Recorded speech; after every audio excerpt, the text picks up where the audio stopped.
members of Parliament. Immediately felt some cold and rushed out of the committee meeting here in Parliament.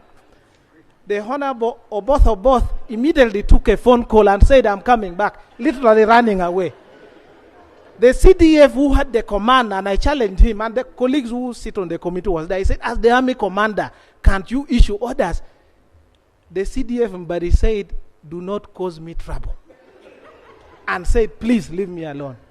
So the question we are dealing with. So why does Semuju want to cause us trouble? If that's the issue. Huh?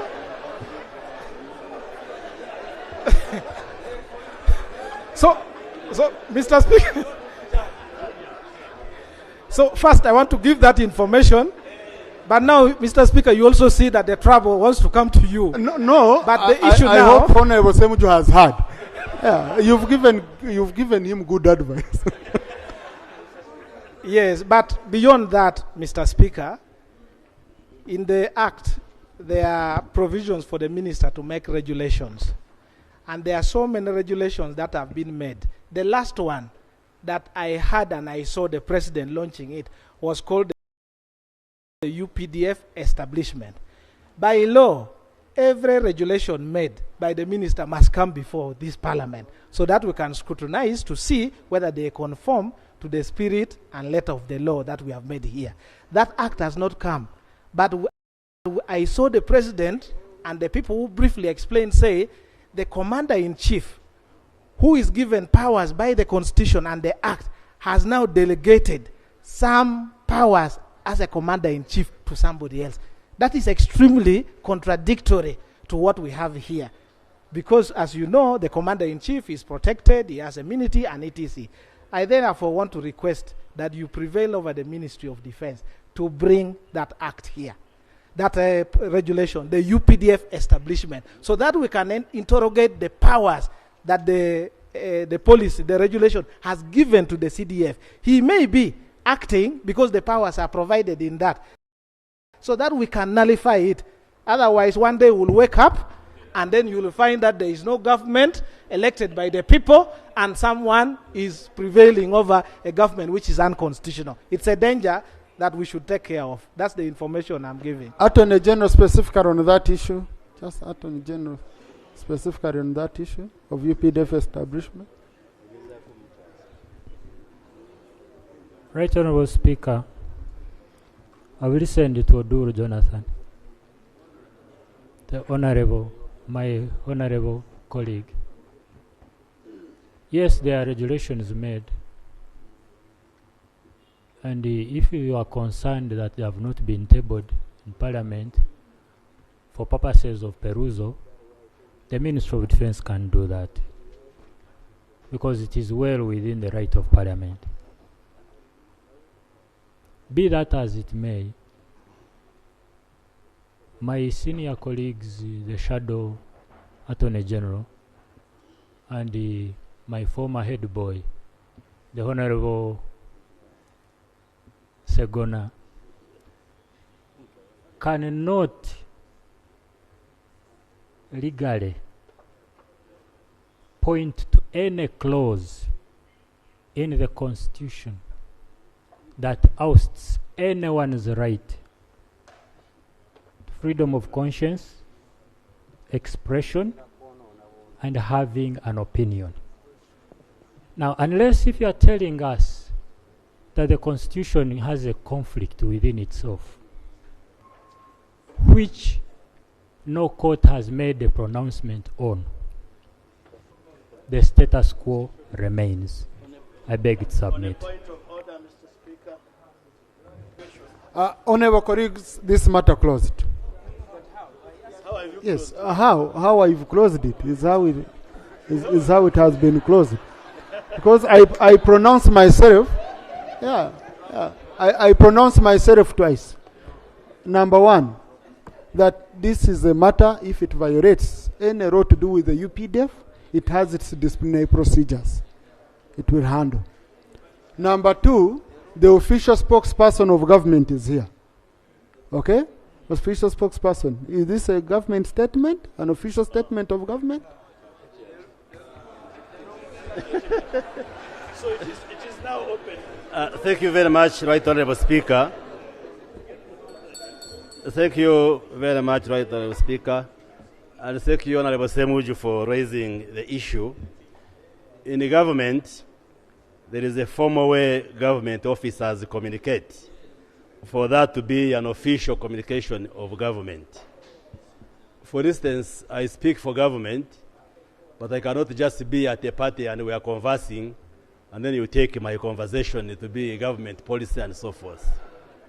So what General Muhoozi Kainerugaba commented was just a casual comment, which we do not take. Yes, there is a formal way. There is a formal way through which UPDF communicates. Point of order, Honorable Sewungu. With due respect to the Minister of Information, Mr. Speaker, sir, on the front bench here, it's only one person who is appointed the minister basing on his qualification. That's the Attorney General. And the reason why it's given that kind of attention is because it's going to be a legal advisor of government. Here we are. You, Mr. Speaker, you have stated already that you cannot make a determination in this House because the UPDF has its own administrative structure. Now here we're having a Minister of Information still confirming the same illegality, mischief, that when you say that you have a method of communication as government, and one of your government officials goes out of the method of communication, it becomes illegal. So we have seen sons of first presidents. Obote's son is here. Your point of Tito order, Okello's Honorable. son is here. So the point of order I'm raising, is it in order, Mr. Speaker, for the Minister of Information, who is on the floor, who could come in to give a better remedy that can change and solve the mischief we are seeing, to continue giving it more appetizers on the floor of Parliament. We have seen many members of Parliament who have praised the government, Museveni and his son, and they have lost here. You know what's happening to Atibu Katoto? He was ever shouting here, singing every song about NRM. Where he's looking for Museveni, he can't get him. Gandhi ask Katoto Atibu. Honorable, your point of So order. is he in order Thank you. to continue Thank you. misbehaving because of the things Thank you. his only got Thank you. here? Now,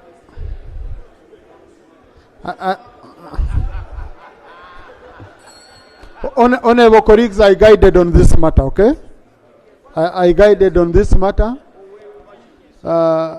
Secretary General of PRU, do you... Honorable Minister, I will allow you to conclude. Thank you. Thank you, Right Honorable Speaker, for giving me this opportunity. I would just request you, Right Honorable Speaker, that you use your powers and request or ask Honorable Semuju to read the message, because he said that this message is on the official account of General Muhoozi Kainerugaba. Let him read the message, because you cannot challenge something that is not there. The Twitter message that they are talking about, have checked on the account of General Muhoozi Kainerugaba, and it is not there. So why should we really waste our time on something that is not on the account of General Muhoozi Kainerugaba? Now, honorable colleagues, these are administrative issues for the UPDF. Let's close it from here. Let's close it from here. Honorable Fidra. Huh? Yes, Honorable Dur. Point of privilege. Right Honorable Speaker, I'm rising on a point of privilege. As a member of Parliament, and Parliament as an institution, we have, in support of our work, people who are recruited to give the best technical support that they have and they can to this Parliament to function properly. That includes supporting me as a member of Parliament whether on research or any guidance that is required. I am concerned, and deeply as such, by, I'm going to use about 4 words to describe, and I request that members bear with me. The demotivation amongst the staff within Parliament, the incompetence, if I may, among the technical staff at Parliament, the sabotage coming from the technical wing of Parliament that impedes the ability of this Parliament and us as MPs to do our work. I'll refer you, if you look at the quality of the reports that are coming up, sometimes we have had issues. Just reports, you'll find a problem. And you wonder, who are these technical officers who make these reports? If you go to offices, you find people who seem not even to understand their roles within this Parliament. The last example I want to give that borders either sabotage or incompetence. When you, the Right Honourable Speaker, and the Right Honourable Speaker of Parliament, and you, the Deputy, was faced with a question of how to proceed on the censure motion of the 4 commissioners, you sought technical guidance from our technical people here in Parliament.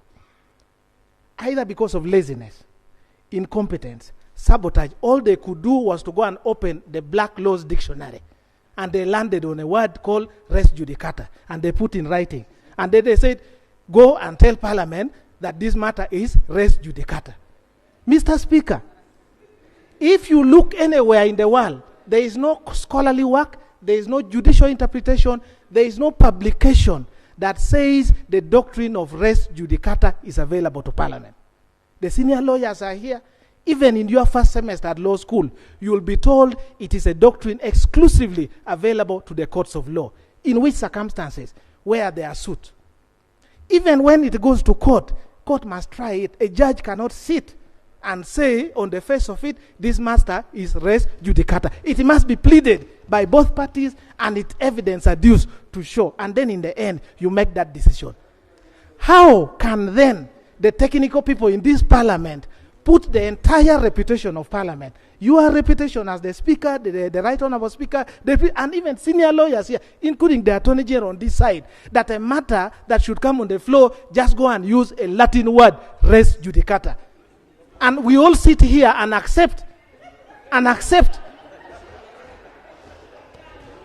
Is that not sabotage?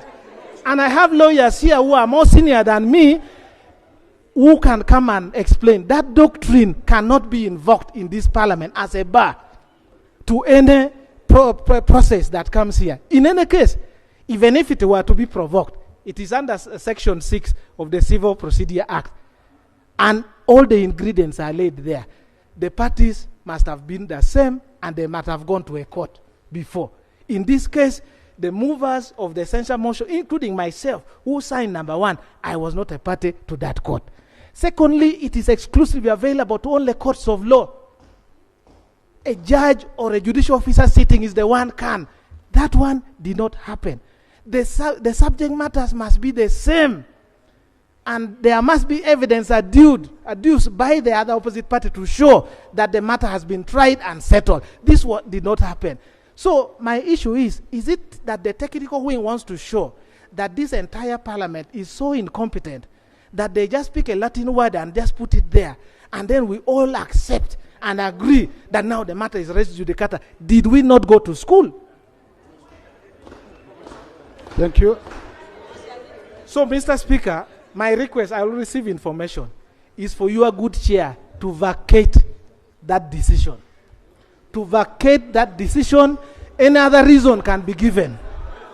Any other reason can be given, but let Parliament look serious.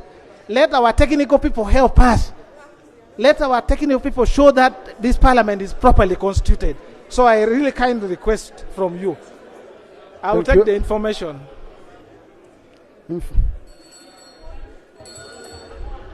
Thank you, Honorable Odul, for giving way. The information I have, Right Honorable Speaker, it goes to the root of our motion. Indeed, it's true in the said communication, I went and looked at it, where your chair ruled that the censure motion cannot proceed, indeed because of res judicata, that a matter had already been decided by a competent court of law, and now Parliament had turned itself into another court of law, which wasn't the case. Right, Honourable Speaker, Parliament is a house of record. It is very important that what is ruled today should be able to stand the test of time. For you to hide behind res judicata, which is totally inapplicable, totally not anywhere, Mr. Speaker, and you sit in a honorable chair and you guide the 559 souls here, some very well learned, right, Honorable Speaker. I find that matter needs to be true, and I hope I hand. Mr. Speaker, sir, my last point. One of the authorities, apart from the Civil Procedure Act that I referred you to, Section 7, Section 6, is the judgment by the very esteemed Honorable Justice of the High Court, Justice Stephen Mubiro. In a case he decided in Arua, I think it was Elizabeth Ozia or something like that versus Shaban somebody. I'll get a copy. It is extensive in discussing that doctrine. It is cited authorities at the level of the Court of Appeal, at the level of Supreme Court, well elaborated. I think we need to find a way of vacating that ruling and that decision so that this Parliament is seen seriously. In fact, I pity the senior lawyers who are here, if we allow it to remain, including the head of the deputy head of the bar, the learned attorney general who are here, and seniors like the Honorable Segona, that this Parliament can sit and accept. And even you, Mr. Speaker, from Makerere Law School, I must emphasize, that should not be allowed to stand. I thank you. No, thank you. Procedure, I had allowed Honorable Bakor first. Before I rule, I had allowed Honorable Bakor on procedure. Then.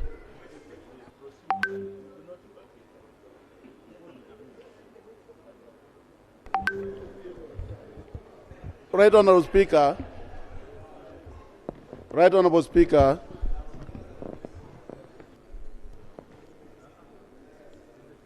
Right Honorable Speaker. Last week, as I was driving from Gulu to Kampala, I saw the debate, especially when my good friend Honorable Sechikubu brought a serious issue here about the same. Maybe you see something you don't know is that in my Luo accents, you don't have S. You will not have Z. Okay? You don't have X. So when a person from my sub-region say recharge, don't mind. Because we don't have S, we don't have H, we don't have the what? So that's okay. So when the matter was being discussed on the floor here, unfortunately, the presiding person is being disorganized.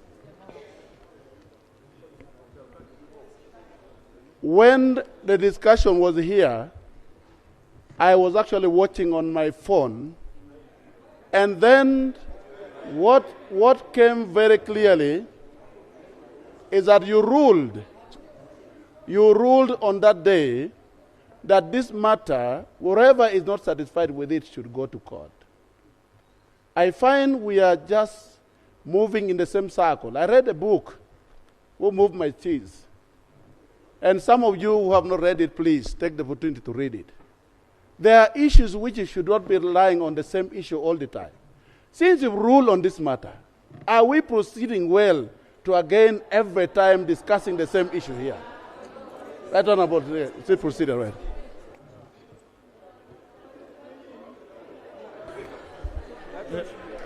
Yes, Honorable Sarira.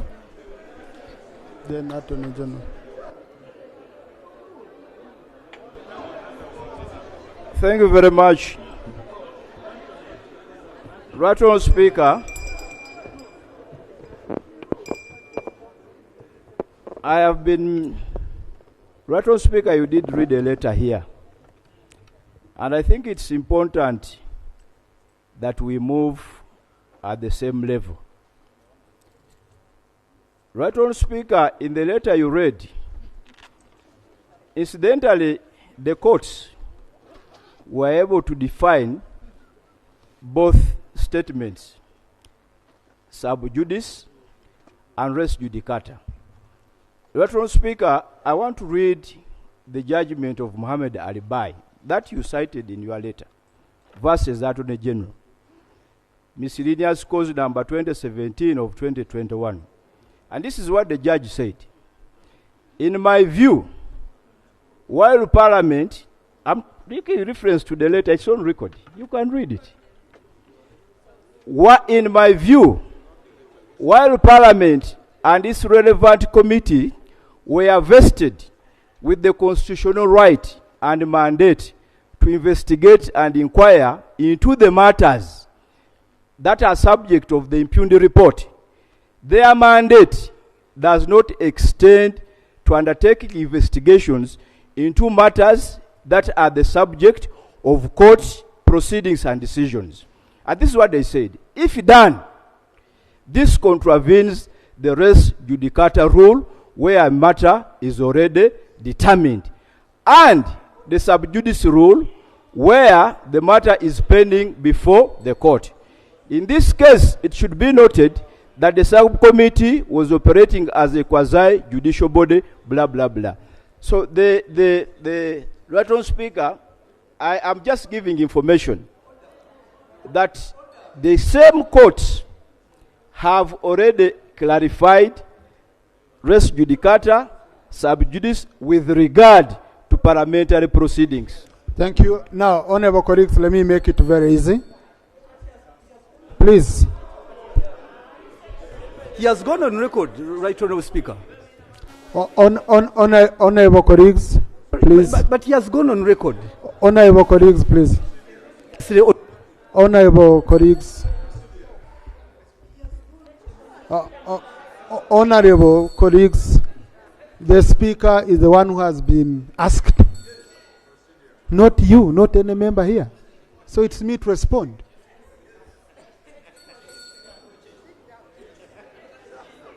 Now, honorable colleagues, I want first make it very clear that the Speaker made a ruling and this ruling won't be vacated. If you're dissatisfied with the ruling of the presiding officer, of the Speaker, the rules of procedures are very clear on the procedure to do that. Number two, as leaders of the House, anything which we believe that contravenes the law and will condemn this House costs is an issue we shall not get involved into. In the case of Murangira, Justice Murangira versus Attorney General, as quoted in the letter, Parliament tried to bring all these arguments.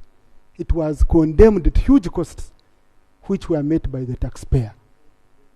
That matter is closed. Procedure, Honorable Sachkubo, procedure. Thank you, Right Honorable Speaker. Right Honorable Speaker, without going into what you've guided, we all know for you to raise sub judice, a matter must be active in court so that the debate of this House can either negatively or positively influence a decision of court. And that was done. There is no matter pending before courts of law. So that now we can say we are talking about sub judice. Number two, if you look at the judgment itself, it gave out points of entry, for instance, penalizing the clerk to Parliament. It gave out points of entry so that this parliament can take stock of the ruling so that it can correct those areas which court found to be negative. Now, Right Honorable Speaker, at this stage, there is no way you are saying you are going to influence negatively a matter before court. Only it put it to your shoulders and the shoulders of this house. The clerk to this house has been condemned to be punished. And indeed, those are action points that must proceed from that judgment. And indeed, now we are saying, once you have taken stock of the ruling, it is now the right time to debate and see where did we go wrong.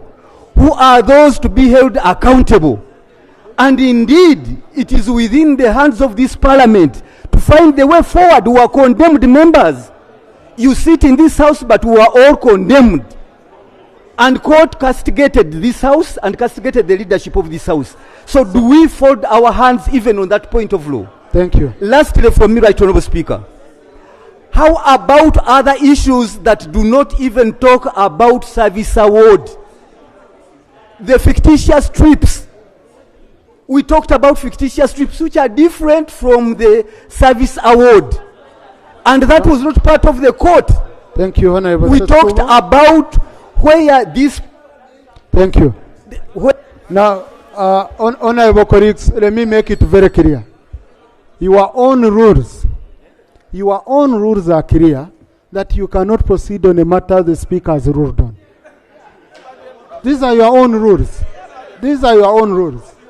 You can only do that if you want to challenge the ruling. No, Honorable, you don't point a finger to the presiding officer. No, that's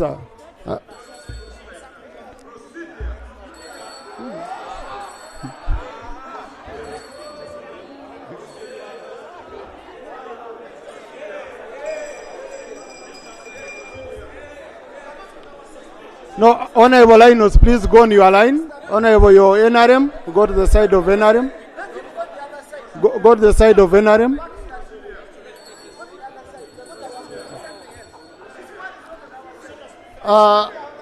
Honorable colleagues, in the public gallery this afternoon, we have Honorable Danny Roquero, Speaker for River City West Division. He is represented in Parliament by Honorable Bonga Cedric and Honorable John Rusa Cheng. He has come to observe proceedings of this House. Please join him in welcoming him. Honorable colleagues, in the public gallery this afternoon, we have pupils and teachers of Fantasy Junior School from Queen County, Queen District. They are represented by Honorable William Chemongis and Honorable Rose Emma Cherukut. They've come to observe proceedings of this House. Please join him in welcoming them.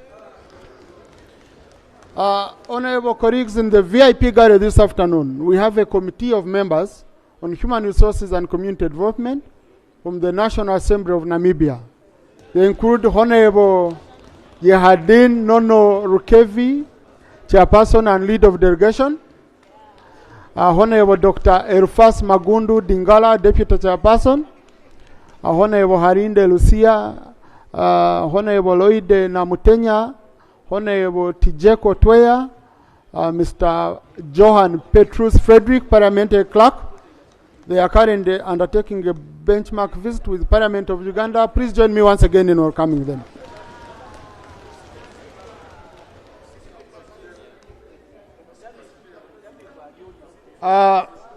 Honorable Segona. Mr. Speaker, I want to thank you very much.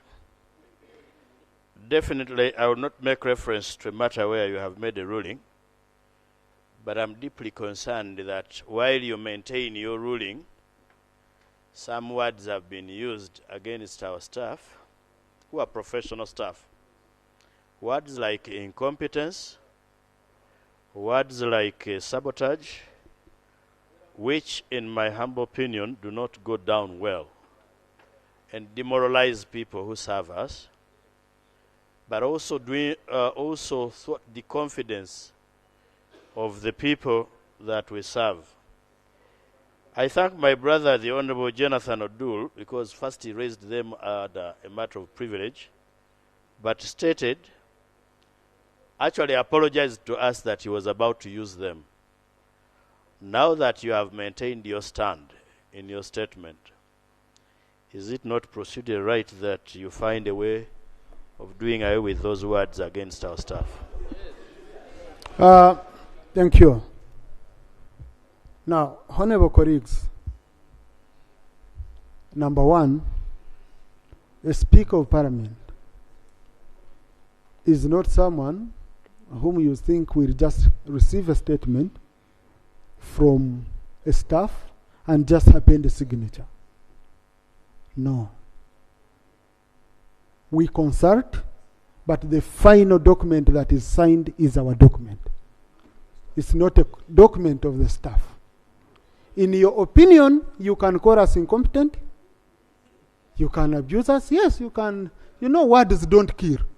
Hey, words don't kill. Me calling me anything, yeah, you get it. I lose nothing. I've not seen myself losing a kilogram. Sometimes I add on kilos. So I don't mind being abused and all that. But I want to defend our staff. And thank you, Honorable, for raising it. Our staff have been appraised.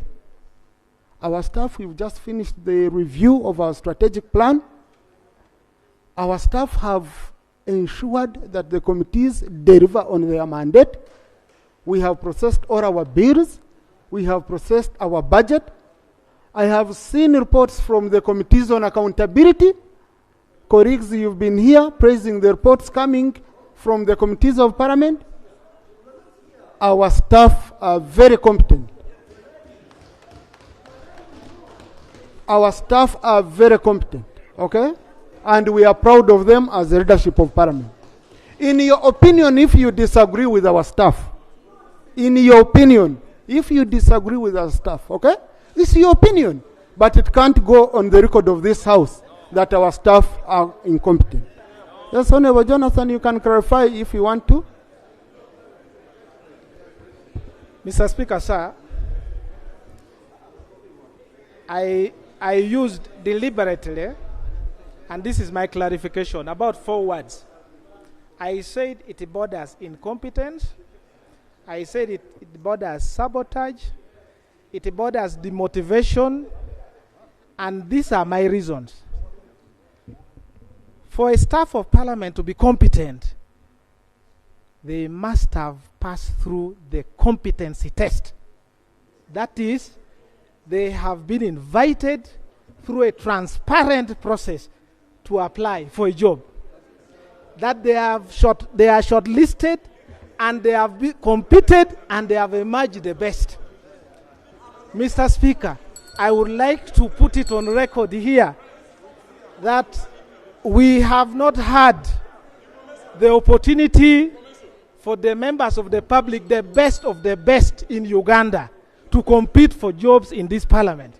And therefore, it cannot be said that people who have been picked on the basis of being a friend, a relative, and an in-law, that comes to this House and they are protected, can be said. I would kindly therefore ask that going forward, Mr. Speaker, I will give you information, but let me clarify. So, all I am saying,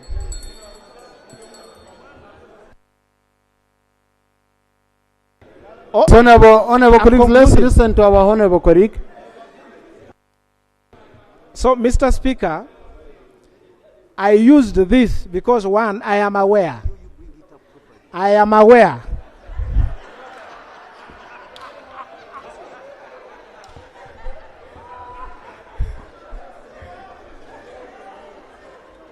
I am aware, and I'm going to invite submissions from professional human resource people who are members here.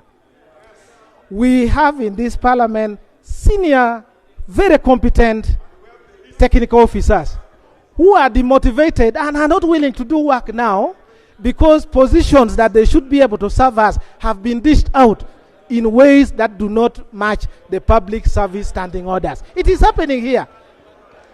Very resourceful persons that this government has invested in building their capacity. Others have even worked over 20 years. They are reading newspapers in this House. They are just reading newspapers in this parliament. They don't have work to do because they have handpicked people who, some of them were even in secondary school. Some of them even did internship in this parliament. And the people who supervise them, they bring them and now they are their bosses. Do you expect such a public servant to do the work? That's what I am saying. So I'm inviting you. Thank you. I'm inviting you, Mr. Speaker, to salvage the situation in this parliament. You cannot have resourceful people being wasted, and when we have trained them, in exchange for people who are just going to walk in, they don't know what to do. I'm inviting you to reflect together with the commissioners, to look Thank at... Thank you, Honorable colleague. Thank you. Thank you. No, please, no member holding the floor, Honorable Arion. No, there is no member on the floor. No, there is no member on the floor. You had already been cut off by then. Your time was already up. Yeah, sorry. I thank you, Honorable. Please, Honorable Arion, take your seat. Honorable, you know you're supposed to request when you're seated. This is not a bar.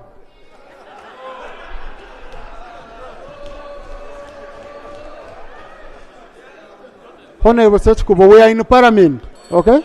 Yes. Yeah. And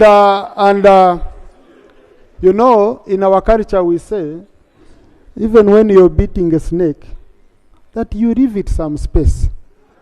Okay? Yeah. So, I hope you understand me. So even when you're testing my patience, you should leave some space of knowing I'm a human being. Okay? Thank you. So, I think, Honorable Segona, the clarification brought by Honorable by Honorable Odur, however much I appreciate it, but it puts our staff in a bad light. In that, Honorable Odur, staff can interact with you anytime. And even members, you can't satisfy all. Okay? These staff have their own channels. Because when you look into this parliament, I think the new staff are like 10%. Are not more than 10%. So if you say that the new ones are the ones stopping among the people, for example, who are directors, I don't think there is any new director who has been recruited. These are staff who have been here. And at our level, these are the people we deal with. We don't deal with the junior officers down there. But whatever decision is made in Parliament, we own it as leadership. So kindly don't put it on staff. Put it on the Speaker, put it on the Deputy Speaker, put it on the Commission. We own it. Okay? So, in case one has judged our decision is to be incompetent, well, we shall incompetently read you for some time until 2026. Yeah. If one is considering us incompetent, if we are incompetent, unfortunately you're with us up to 2026. Yeah. Okay. No, Sewungu, no. Honorable Sewungu, no, please. We shall competently read you until 2026. Honorable Sewungu wanted that. But you see, it depends on how, whatever I'm doing, if you look at it from an angle of being incompetent, yes. What do I do to you? Honorable Minister for National Guard, I wanted to close this issue. Okay? I wanted us to proceed beyond this issue. Right, Honorable Speaker. When we were drafting the rules of procedure, we were very deliberate to protect the office of the chair. Can I get the attention of the Speaker? Right, Honorable Speaker, when we were drafting the rules of procedure, Parliament was intentional to protect the office and the chair of the Speaker. That we knew sometimes a Speaker may make a ruling, you may be happy with it, you may not be happy with it. But we provided that we shall not just casually challenge the Speaker while in the chair. And in Rule 87, particularly Part 2, we provided on how, if you are dissatisfied with the decision by the Speaker, how you can appeal it. So isn't it procedurally incorrect for us to spend an hour infringing on the rule? No, infringing on the rule which we wrote ourselves, that if you are not satisfied with the ruling of the Speaker, there is a method you use to challenge it. So I invite you. Yes, it is because I am the MP for Chinchiz East, and I'm elected to speak here. Thank you. Oh no, Minister, yes. Can we close, because we are... So I am inviting you to close this debate so that we go to the next item, because the people of Chinchiz East would want to hear the next items. Thank you. Thank you very much. Now, Honorable colleagues, this is what I referred to. But Honorable Seshkubo, I'm going to tolerate many things. Okay? But this business of coming from your seat all the time, come to the microphone, kindly. I request you.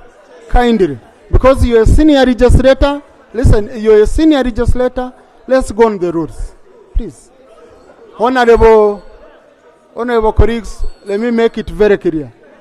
It's against our rules of procedure to proceed on a matter the presiding officer has ruled upon. And if you want challenge, like Honorable Jomun said, that matter, you can challenge it within our rules. Next item.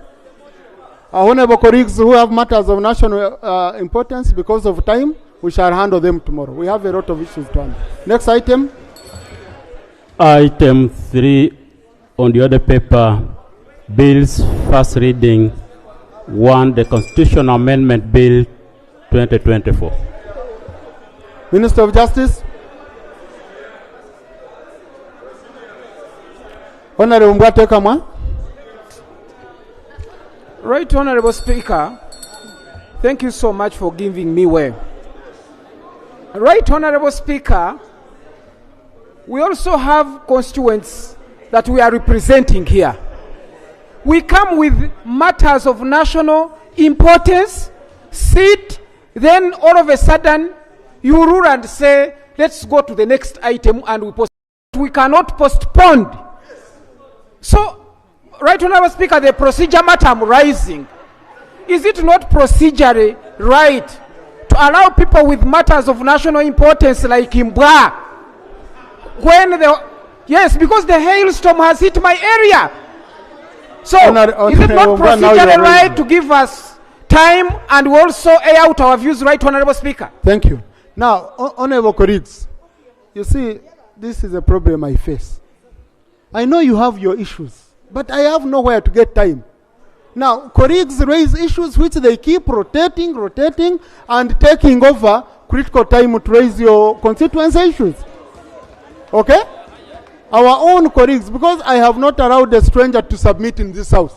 All the submission has been by members. Okay?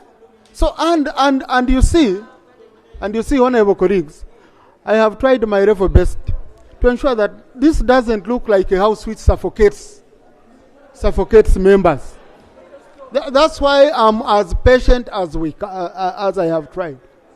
So, but anyway, I know members who came for their matters today. They were very, very critical matters.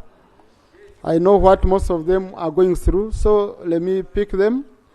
We can do it quickly. We go through these matters of national importance. But before then, tomorrow, honorable colleagues, I'm going to have a meeting with a few senior legislators. Tomorrow, I'll make a ruling on the points, especially points of procedures. That is interruption of debate in the House. That is where our focus is going to be. Because sometimes, the other day, I had to get out of here at 8:45 p.m. because we are trying to push so that our output for the people can be valued. But now if we spend 2 hours on issues of chasing who and who and who, we end up losing a lot. Honorable Ngwateka, more matters of national importance.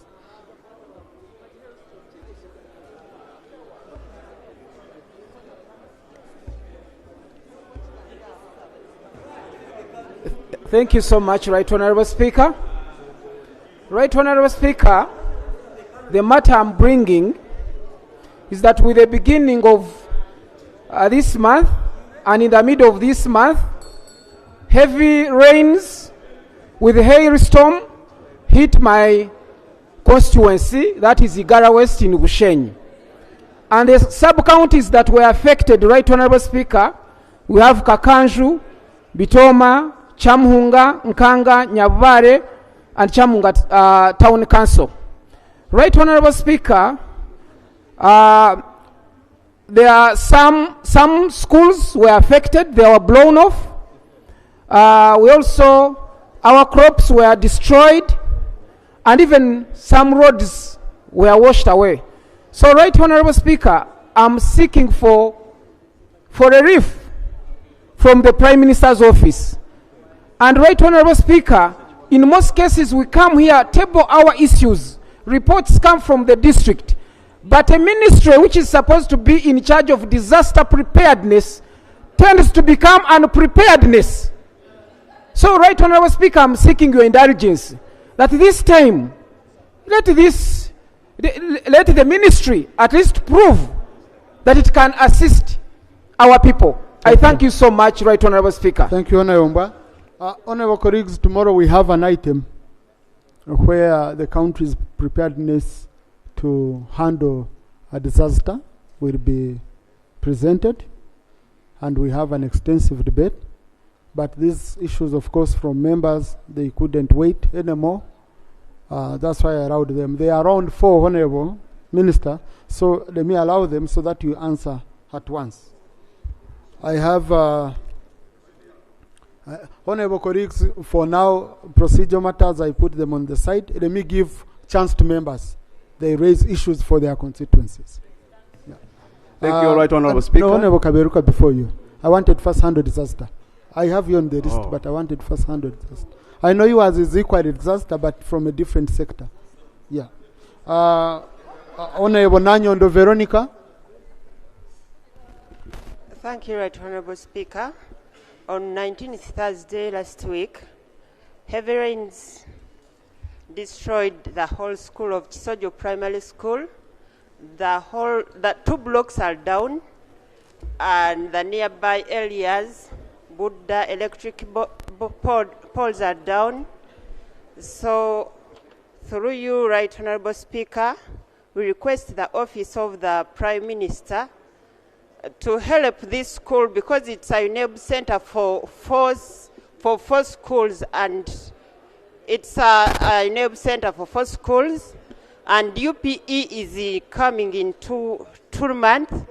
We request the Prime Minister to at least help us with a temporary structure where our children can sit their PLE exams as we wait for the capitation grant that is taking long, and it's not enough to cater for all the school problems in the district and in Uganda at large. Secondly, we request for relief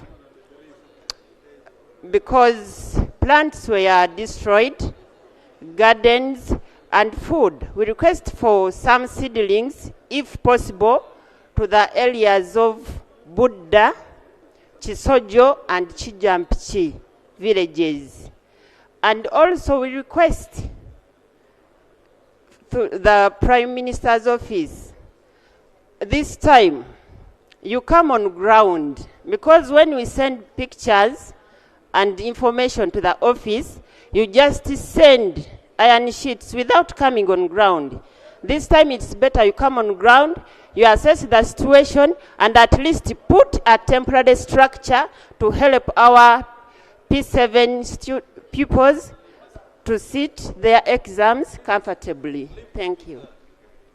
No. Yeah, thank you. Honorable Alex Biarugaba. All these are matters of disaster. I wanted them to be. Right, Honorable Speaker and dear colleagues, I'm here to present a matter of national importance regarding heavy rains and storms which affected parts of my constituency. Last week on 18th this month, a cocktail of heavy rains, hailstorms, and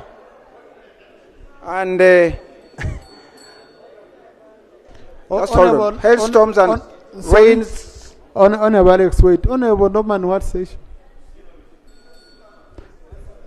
But first, is it in order first for do this for me, then you submit. Mr. Speaker, Honorable Alex, I'm done. Mr. Speaker, is it in order for members in this house to put on back cloth to come for the session, like Chemachwet? Is it in order for them to come on back cloth to the house? And a lady who just submitted to be naked. Disturbing the members. Is it in order for them to put on back cloth in the house? Now, is that back cross? Yes, Honorable Speaker. I've just checked the back cloth. I've just verified. I've just checked the back cloth. Mr. Speaker, is it in order? And then the lady is leaving her outside. No, you know, Honorable Chemaswet is seated far away from me. So I'll first call him here for close observation, then I rule later. Honorable Biarugaba. Thank you once again, Right Honorable Speaker. Once again, I was saying that on Wednesday last week, a cocktail of strong winds, heavy rains, and hailstorms pounded and devastated banana plantations and crops in my constituency. People's houses and churches were all destroyed, of course, including schools.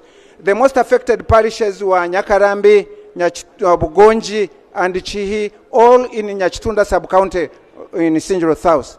Apparently, people in the said affected parishes have been left homeless and with no food at all. Of course, bearing in mind that the main food crop in that area is bananas, and once you lose a banana plantation, you just go immediately very hungry. Honorable colleagues, we need order in the House. Right, Honorable Speaker. Honorable Alex, wait. Colleagues, there is a lot going on. I don't know. A lot of transactions going on. People are concluding deals quickly. So just let's be focused.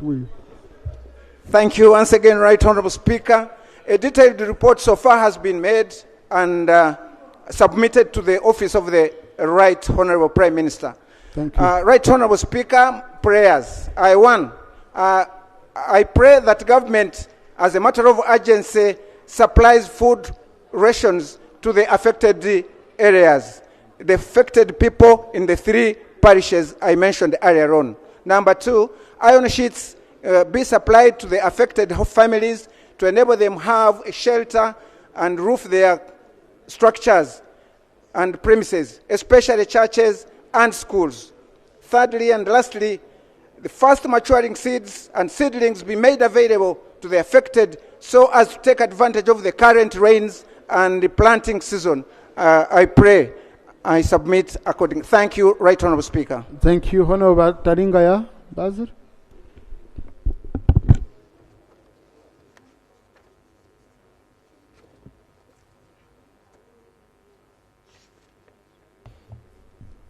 Thank you, Right Honorable Speaker, for the opportunity.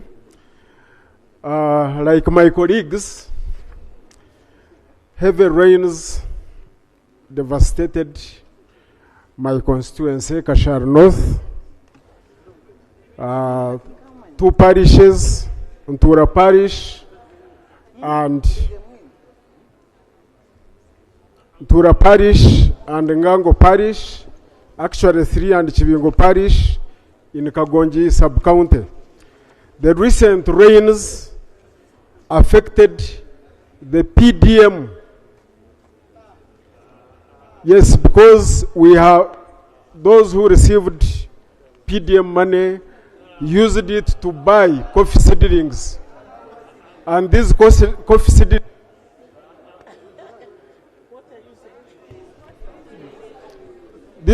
seedlings have been destroyed. Then a tornado also hit Chibingo Parish some time back, and this was reported here. So my prayers are, one, this recent one, the Prime Minister should intervene and help our people to get these seedlings that have been destroyed, but also the area ones, the Munyonyi Primary School whose roof was blown off. Iron sheets were promised even before the Karamoja iron sheets disappeared. We have not received ours. And lastly, the water sources that were destroyed by the tornado should be restored. So I pray. Thank you. Honourable Minister. And Honourable Minister, on Thursday, we expect the Right Honourable Prime Minister to update us on Kitezi, management of Kitezi. Thank you very much, Right Honourable Speaker. Honourable Mbwate Kamo requested in his prayers that he needs the relief food items, and I want to confirm that a report was received at office, and when procurement is done, we'll be able to provide the relief food items to your constituency. Honourable Venerika talked about the issue of a temporary shelter. I will go back to office and coordinate with the technical team and also coordinate with Red Cross and see if we can erect a temporary shelter to support the school. Relief food item will also be provided upon receipt of the report from the district. The issue of seedlings will be coordinated by Ministry of Agriculture, because the Ministry for Disaster, we don't have plans for seedlings, but Ministry of Agriculture, we can coordinate and provide that. The issue of coming on ground, Honorable, we have a structure that has got the District Disaster Committee, that if a disaster occurs anywhere in this country, the District Disaster Committee goes to the site, visits the site and come up with the report, and the cow writes to the office of the Prime Minister, and it's provided. But having said that, it costs no harm organizing to come and visit the constituency. Right Honourable Speaker, Honourable Alex raised the request for food. Also want to take note, and I will be waiting for the report from the district, and that included the request for iron sheets. The seedlings, again, will still be under coordination of the Ministry of Agriculture. The request from Kashari, Bashir, also included request for seedlings. Bataringaya, Basil. Bataringaya. Basil, not Bashir. Basil. Requested for the issue of the seedlings. That still will be coordinated under Agriculture, and I'm happy Honourable Frank is in the house. However, the issue of the iron sheets, when procured, we'll be able to provide, as long as we have the report provided and sent to the office of the Prime Minister. I thank you. Thank you. Now, honourable colleagues, tomorrow we are discussing issues of disaster extensively, because the issues are very many, every constituent. So I wouldn't want us going into this prematurely. When we ask for a statement from the minister, let's receive a report on preparedness of government to handle roaming disasters, because we are in the rainy season. So let's continue this way. Honourable Fidra.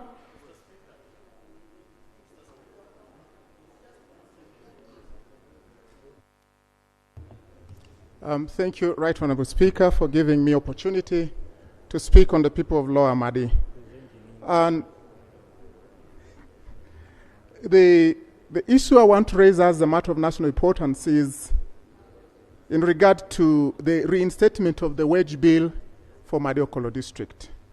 Right Honourable Speaker, Madiokolo District is a new district, and this district was carved out of Arua District. And when we came out, Arua gave us staff to start with. For the past 3 years, consecutively, wage bill has been allocated by Minister of Finance for Madiokolo District. But every time the District Service Commission would wish to advertise to recruit people for the different positions, Right Honourable Speaker, 3 things have been happening. One, the Ministry of Finance would always delay to clear the District Service Commission for the recruitment. Second, the Ministry of Public Service, after clearing Madiokolo District last financial year to recruit staff, I want to acknowledge on the floor that the Minister for Public Service gladly requested the entire Madiokolo District to come to his office and review the available wage which could be available to recruit staff for Madiokolo District. And he gave clearance to Madiokolo for recruitment of staff. But again, Minister of Finance came up and said, no, Madiokolo, you cannot recruit staff. The third one is, when these issues came to the PS for Minister of Finance, there was a ban which we've all accepted. It was for verification and validation of the public service we have in this country. However, we were assured that once the ban would be lifted out, recruitment of staff would then start. Aware that last financial year, when we were working on the budget for this financial year, a corrigenda was brought by the Ministry of Finance here, Right Honourable Speaker. In that corrigenda, the wage bill for Madiokolo District was removed. I followed to the budget committee. I said, this money, which is being removed away, is the money for recruitment of staff in Madiokolo District. However, that wasn't honored by the budget committee and the ministry. What is the implication of this for Madiokolo District? Right Honourable Speaker, let me just submit that Madiokolo District has 38% of staff, the lowest in this country. Second, Honourable, can you give us your prayers? Yes. My prayers, one, for the Ministry of Finance to reinstate back the budget for Madiokolo for recruitment of staff, because it is not in this financial year they removed it. This can come through supplementary, because we need staff recruitment for teachers. Second, for Ministry of Education, at least, because we have the highest burden of non-completion of primary school in my district. 90% could not even finish P7. We are asking Minister of, most of them even fail. We are asking Minister of Education to at least construct for us technical schools that could absorb those who are unable to finish primary school. The third one is for Minister of Education again to fast track the construction of the 2 seed secondary schools that we have in. At least those who survive P7 could be able to be absorbed in this seed secondary school, which are Anyiribu, Ulepi, Iwanga, and the Aliba-Wira seed secondary schools. That is an offer for us, I submit. Thank you. Honourable Minister for Finance, the request is the first one coming to you.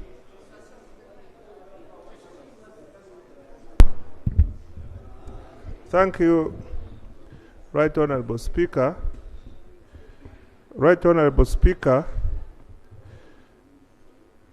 the Honourable colleague is asking for 3 things, and one of them is a supplementary budget.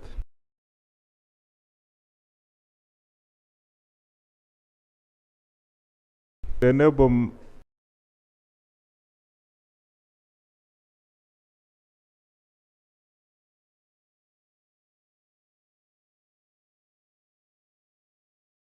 Madiokolo District recruit staff. Mr. Speaker, from his submission,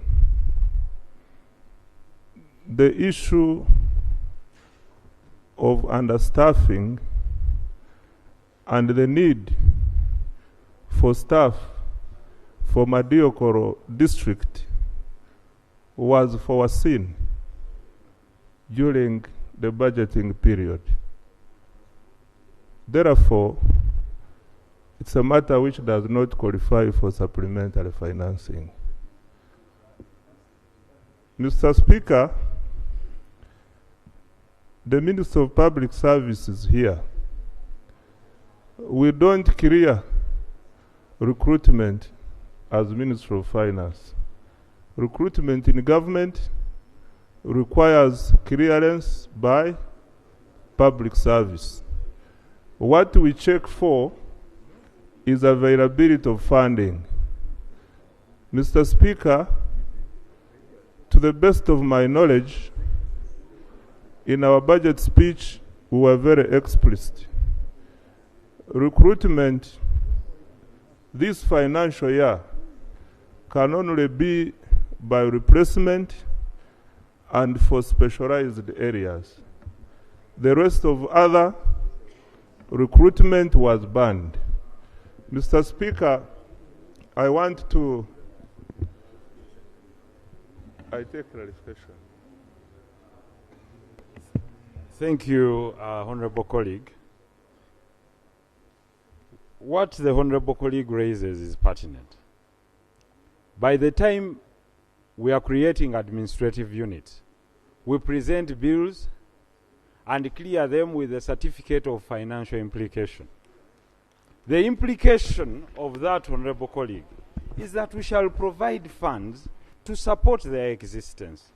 Now, he's running to you as the chief planner for this government to see to it that for service delivery that you talk about to be effected, there must be staff to effect that. In the absence of that, where should the Honorable colleague run to? That's the question.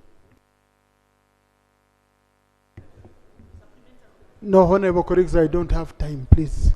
You know, I had refused matters of national importance because of time. So, maybe, Honorable Minister, just let the district submit their requests for supplementary. Then you process it through the normal procedure. Mr. Speaker. So that we don't reject it from here. Mr. Speaker, you know my background. Sometimes I insist on these things for the record and for future reference. I am not going to stand here and say we shall provide a supplementary for staff recruitment. No, we have not said you do that. If these staff were in post and we had arrears, I would say I would provide. But where you want more staff, plan for the staff and we budget. We cannot do it this year. Thank you. Now, the only issue Honorable Minister was putting across is, let the technical people submit to you. Your technical people will assess. If it qualifies, they can help. Where it doesn't, because you see why I'm cautious on the issue of saying this qualifies, this doesn't. When the ones you give supplementary are brought here, you will be shocked how many qualify and how many don't. Mr. Speaker, this year is a different year. Okay. This year is a different year. Yeah. You are yet to, that's why you have not seen our supplementary schedule, because we are not providing supplementary where there is no resource. No, own qualification. Qualification is what is. No, Honorable Fidwa, please. No. Right Honorable Speaker, just allow me lay the evidence of Please, Mario Kolo and you just read the headline only. Yes. Yeah. We have the request submitted by Mario Kolo District to Minister of Finance. Thank you. As far as the wage bill is concerned for the last 3 consecutive years. Allow me just lay for reference, which can help in the supplementary. Thank you. Thank you. Thank you. Honorable Kaberuka.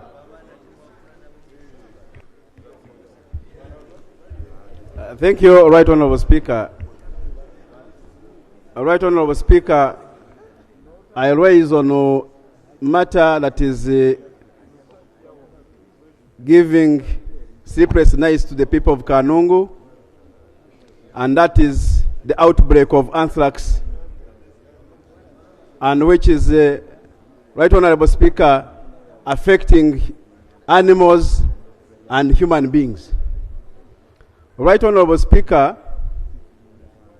about 2 weeks ago, there was that outbreak, and about 3 people have already died. Cows are dying, we need help from the Minister of Health to dispatch a team quickly, Right Honorable Speaker, to make sure there is an assessment of the gravity of the matter in Kanungu, such that we are sure of the security and the health and well-being of our people. Two, Mr. Speaker, I need your attention. Mr. Speaker, I need the minister in charge of animal husbandry also to dispatch a team to go there and assess the magnitude of the matter and provide remedy for those for that situation. Because, Mr. Speaker, as we talk, the mobility of the vets is not defined, because they don't have motorcycles, they don't have fuel, they don't have anything, and even the district is also grappling with the funds. So we need serious support. Mr. Speaker, another thing I wanted to rate you, sir, which goes, I know you are very nationalistic matter. Honorable, you know it's one matter we agreed. Only one matter. Mr. Speaker, get interested in this. I have other members having issues. Kindly, tomorrow I will give you space. Thank you, Speaker. Let me get assurance from the Minister of Health and Minister of Agriculture in charge of animal husbandry to make sure that we are sure of the security of our people. Thank you. Thank you. Minister for Health.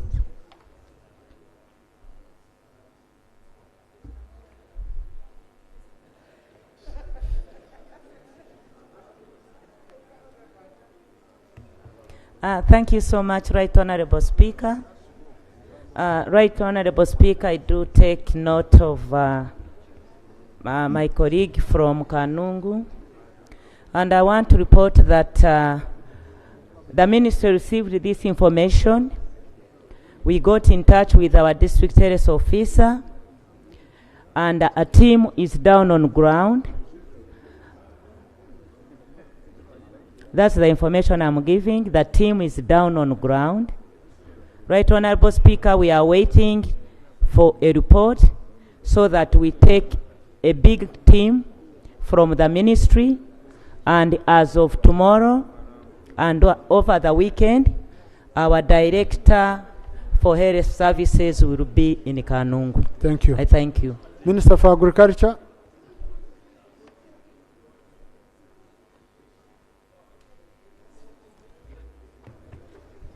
Thank you, Right Honorable. Right Honorable Speaker, yesterday Cabinet directed Minister of Agriculture and Minister of Health to rush to Kanungu after Honorable Minister Chris raising the matter. And as we speak now, our team is on the ground, and also we are assembling the headquarters team to join them. And one of the things they are going to start with is to put a quarantine, because it can spread to other parts of the country. So we are already on the ground, and we took note yesterday and the directive. Thank you. Thank you, Honourable Minister. Colleagues, yes, Honourable Adjumus. Thank you very much, Right Honourable Speaker. Like my colleague, the Member of Parliament for Chinchiz West, said, indeed there is an outbreak of anthrax, and so far 73 heads of cattle have died, and 3 people have also died of anthrax. And the district authorities already mounted a public health campaign, and my request to the Minister of Agriculture, maybe the team goes, yes, the team is on the ground. We need vaccines to vaccinate the cattle that is not yet infected, and also the district has made a requisition for additional drugs, especially to handle the human side, the human health side. And therefore, I'm just adding my voice as a Member of Parliament from the area that both ministers should work with us to ensure that government is fully on the ground.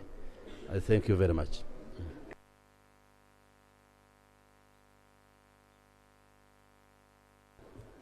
Thank you. Honorable colleagues, in the public gallery this afternoon, we have pupils and teachers of Joshua Cheptegei Junior School from Kapchora Municipality. They are represented in Parliament by Honorable Cheptori Sam Mangusho and Honorable Chemutai Firis. They've come to observe proceedings of Parliament. Please join me in welcoming them. You can stand up so that we welcome you, our dear. Where are they?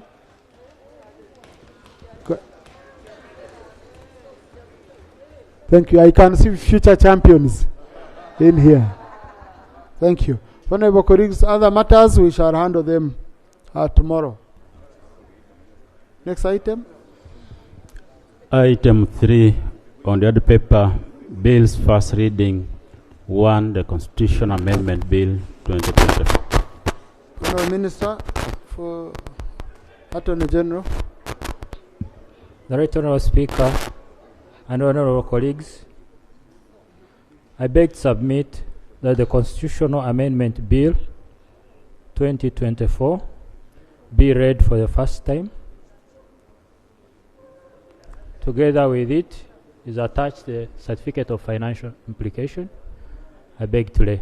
Thank you, Attorney General. I refer the bill to the Committee on Legal and Parliamentary Affairs for consideration and reporting back as per Rule 129 of the Rules of Procedure. The Constitution Amendment Bill 2024, 3.2. Thank you. Honorable Kaberuka. Thank you, Right Honorable Speaker. Right Honorable Speaker, in the spirit of harmony and considering the previous promises by the government on the constitutional amendment, where the government and the minister promised on this floor of the parliament that they are going to bring a constitutional review commission and make sure that we look at all the constitution and see what is tenable, what is worth reviewing. Mr. Speaker, and the ruling was made here that we are not going to have piecemeal amendments. Is it procedural right to continue receiving piecemeal amendment as if the government is in slumber? Thank you. Shall we continue as if the people that made promises have died? Are they not here? What is the problem that they cannot have that constitutional review and we have a clear position of Ugandans, Mr. Speaker? Are we proceeding right that we continue having the you have a position as a chair, tomorrow we rescind it. Is it really right that we continue receiving these piecemeal amendments? Honorable Anton Akol, I will rule later.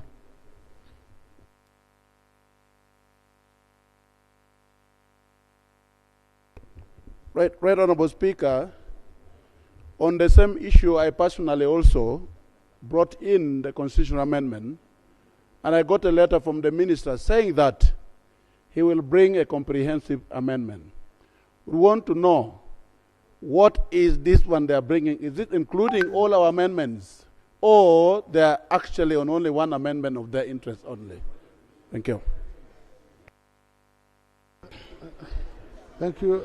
Now, Attorney General, we've been working together, and we consulted you several times, okay?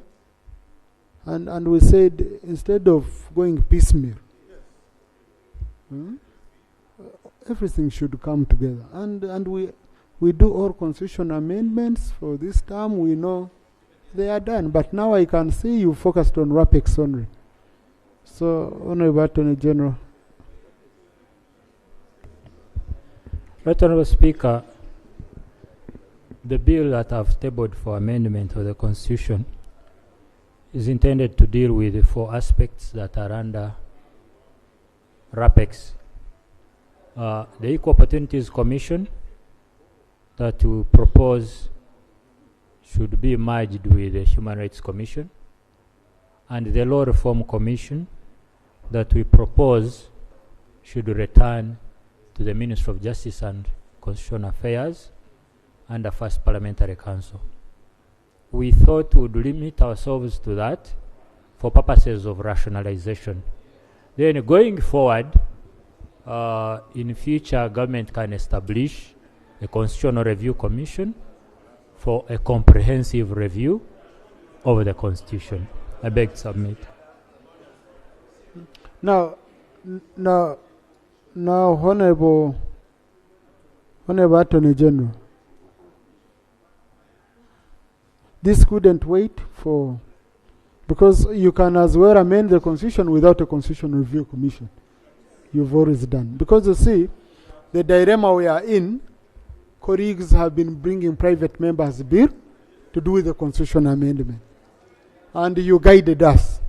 Your office guided us very well that it would be better, since this is a Constitution, we do a comprehensive, because you know the process. To begin with, to get quorum for amending a Constitution. Okay? To get quorum for amending a Constitution. We would need to do all this work at once. But you know the ball is in your court. We cannot stop you as a government. If Honorable Segona. Thank you, Mr. Speaker. You know, I enjoy the privilege of having been here for the last 1 decade plus. The person, a very dignified man occupying the office of Deputy Attorney General, later elevated to Attorney General in form, name, and style of Honorable Fred Ruhindi, sat there, got up, walked to the same microphone in 2015, and promised this same constitution amendment process, promised a commission. That was reaffirmed by another dignified man, Right Honorable Dr. Ruhakana Rugunda. As we speak, the discussion that has been going on by the Honorable Minister for Justice and Constitutional Affairs, the Honorable Norbert Mao, is that he has prepared comprehensive constitution amendment proposals which are before Cabinet. The same Cabinet is here presenting a constitution amendment bill with four points, as the Honorable Attorney General said. Mr. Speaker, are we proceeding well to allow this same executive overrun Parliament, even when you have guided? And that's the question, why don't you? Then somebody comes and says, I have an amendment, 4 proposals, and in future government may consider. When they have thwarted efforts of private members, are we proceeding well? Now, Honorable Nwakaba, just wait a bit. Now, Honorable Attorney General, I want to understand. As a government, okay, you have decided to amend the Constitution in a phased manner. You've changed your position on this to say rationalization is the first aspect of the first batch of the amendment, okay? And then we are coming up with comprehensive amendments to cover other areas of the Constitution. I just want to have that clear. Right Honorable Speaker, let me repeat what I've just said. The bill presented is for handling aspects under rationalization. So that is the first segment that we are dealing with as the executive. And going forward, we shall present a Constitutional Review Commission by which we shall handle the rest of the aspects for review of the Constitution. Motion. Permit me, Mr. Speaker, at this juncture to move a motion without notice that this Parliament finds pleasure in requesting with honor and dignity the Honorable Deputy Attorney General go back to Parliament, to Executive, and present comprehensive constitutional amendment as we agreed in this Parliament. I so move.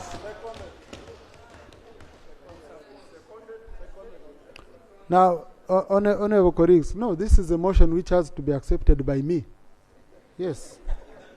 Under 59(1)J. Do I consider this to be an emergency? No. I don't consider this to be an emergency that would require really. Though I know I can see the spirit, but also I hope the Attorney General has really understood the opinion of members. Now, honorable colleagues, look, this is not a matter that is voted on. By the time it goes on the order paper, it means as presiding officers, we have allowed it. So please let's proceed on this. But honorable Attorney General, please hurry with the constitutional amendment, comprehensive constitutional amendment. Clerk? Item 3.2, the Arbitration and Conciliation Amendment Bill 2024. Honourable Minister for Justice. Procedure. Thank you. Honourable Mpuga. Thank you, Right Honourable Speaker. It's not in my nature to take the House into circles, especially after your guidance. But we have a challenge here on the matter that I've just vacated.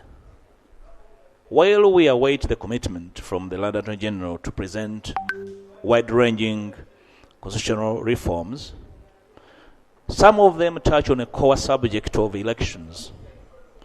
The Electoral Commission is going ahead with its program, roadmap as scheduled. The Honorable Liana Bell was supposed to be a member of the Constitutional Review Commission in the 10th Parliament, which was a part to review her appointment, and many others. As we speak, she's a minister. The commission, the review commission talked about, is not even in the budget. Very Honourable Speaker. May we get serious commitment. We have hardly 12 months to go into electoral activities. I've heard parties announcing their own roadmaps, including the ruling party. Mr. Speaker, are we just being convenient in this? Are we really getting commitment? Thank you. And as we wait for the Attorney General to think about it, I want to inform the House that as a private member, I'll be ready next week. After all, the Speaker's guidance was in good faith to say, get ready, or I allow members to present. So I want to inform the House that I'll be ready with the form that the Speaker. I thank you. Thank you. And of course now, once we start around the ones of government in piecemeal, we shall allow for private members. Okay, we shall allow for private members. But honorable colleagues, I think what we should also do, the Minister for Justice should come and update us on the issue of electoral reforms. When is he presenting the electoral reforms? Because, you see, we shall be stampeded at the last minute. Yeah? We get stampeded at the last minute. And Honourable Minister for Information, you remember the court has on several occasions touched on that issue. And the Electoral Commission itself, I've seen the Chief of Electoral Commission saying no, reforms come in late, we don't have time to. So if they are there, Honourable Yakatonda, is it on the same matter? I'm seeing you're carrying a lot of documents. So Right Honourable Speaker, I rise with a very heavy heart on a procedural matter under Rule 73. This is under sub judice rule. Right Honourable Speaker, I have evidence of quite a number of matters in the court regarding one of the bills that is under Roman 4:3-4, to the effect that the active criminal proceedings. Yeah, but on Article 80, Rule 80, Rule 80 of our Rules of Procedure. Let's reach there, you will raise your issues. Oh, I thought since it was actually the same. Yeah. Okay. Much obliged. Thank you. No, honorable colleagues, let's close this. Honorable Minister for Justice on Roman 2. Right Honourable Speaker and colleagues, I beg to submit that the Arbitration and Conciliation Amendment Bill 2024 be read for the first time, together with the bill I've attached a certificate of financial implication. I beg to lay. Thank you. Be referred to Committee on Legal and Rules. The Arbitration and Conciliation Amendment Bill 2024. Item 33, the National Tribunal Bill 2024. Thank you. Honorable Attorney General.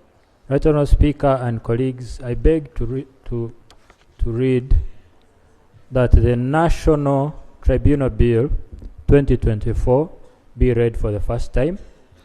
Together with it, I'm presenting a certificate of financial implication. I beg to lay.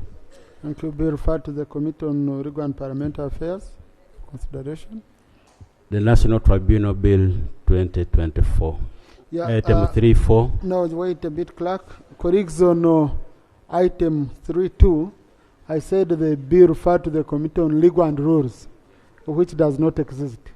Just for the record and clarification, it's Legal and Parliamentary Affairs. Item 3.4, the Assets of Departed Asians Amendment Bill 2024. Yes, before I refer the bill, just Honorable Member.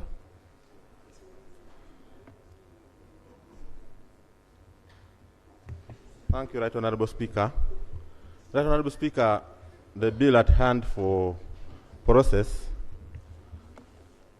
is being used in court on a number of cases whereby the entity is represented by the Attorney General and with the possibility of recovering over 1,000 properties. The instant case last Friday, the case was for hearing at the LODC court and a number of courts.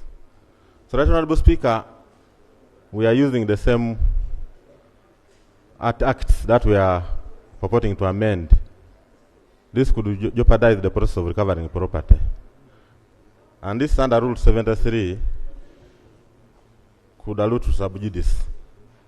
Wouldn't it be procedurally right to have this stayed until these matters in the court are concluded? No. And I beg you to lay the evidence to that effect. I beg you to lay. Read the document you've laid. This is Uganda versus, from DPP's office, Uganda versus Muhammad Alubai. Reference HUDC CO 01 versus Uganda versus Muhammad Alubai.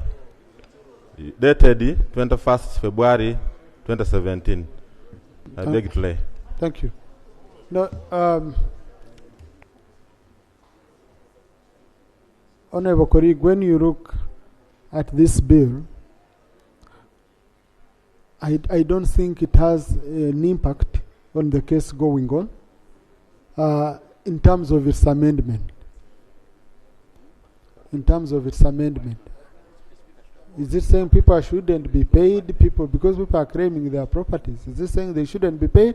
If we went ahead to amend the bill, would people lose the right of claiming their property?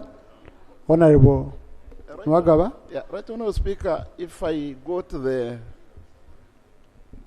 issue as raised by my honorable colleague, the intention of this particular bill is to wind up the custodian board.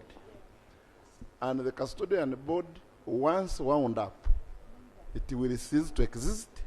And so the complainant in this particular case will no longer exist. And that would mean the accused person will have the cases terminated, and the properties where custodian board had interest and therefore government will be taken by the complainant and possibly shared with the officials who will have facilitated the winding up of this particular body. So I think this is a situation where the sub judice rule must be strictly applied. One, by ensuring that we don't wind up custodian board until these matters have been disposed of or until the properties involved have either been returned to government or the complainant itself, which is custodian board. Thank you. Attorney General, when you are proposing mergers, because you're going to have many, you have other agencies where we are facing the same. Yes, Honorable Attorney General, before I give my ruling. Commissioner, let me first hear from the Commissioner. Thank you, Honourable Speaker. Matters of this custodian board came to the Committee of Budget. And I remember the Honourable Musasizi was aligning them. And the committee was circumspect as to the winding up, potential winding up of this matter, because there was not even no audit, no current audit of assets within and without the powers of government. And we demanded that an audit be provided. Now a bill to finally wind this up is potentially problematic. We might be really working without proper information. We consider the bill without proper information. Right, Honourable Speaker. Thank you. I would like to urge you to ask the Land Attorney General to reconsider the bill. Honourable Attorney General. Right, Honourable Speaker, I respect the arguments my colleagues have raised. I want to request that you give us time to look into them. We will report back to the House. Thank you. Thank you, Attorney General. So for now, the bill is not considered for first reading for record purposes, because I haven't referred it to the committee or ruled on it. Item 3.5, the Non-Performing Assets Recovery Trust Act Repeal Bill 2024. Honourable Minister for Finance.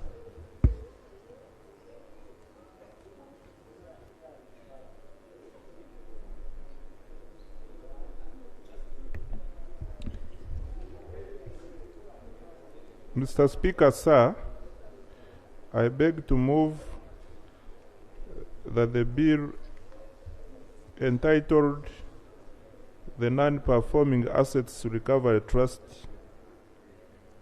Repeal Bill 2024 be read for the first time. I beg to move. Thank you. And the bill is accompanied by the certificate of financial implications. Same case. Do we have?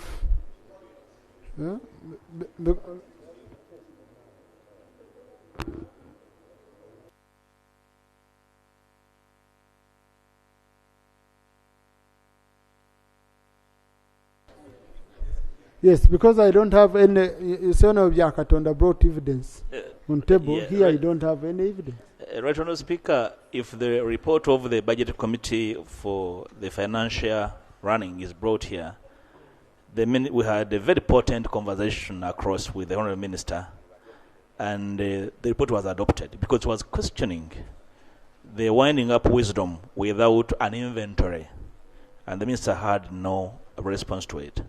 I think he's doing this in good faith. I don't want to infer wrong motive on his part. But the House business could be received a lot of help if this is stayed and matters there to looked at up close for a proper bill to be considered. And the Honourable Minister is aware of the misgivings then the committee. So, honourable colleagues, we can proceed with this one, and then the committee. Okay? The committee, if they hit a snag, if they find those challenges, then they'll come to presiding officer, and we shall guide them. Okay? Yeah. Yeah. But for now, my hands are tied. I have limited information on this, so I cannot stop the whole government business basing on what our colleagues are saying. Yeah.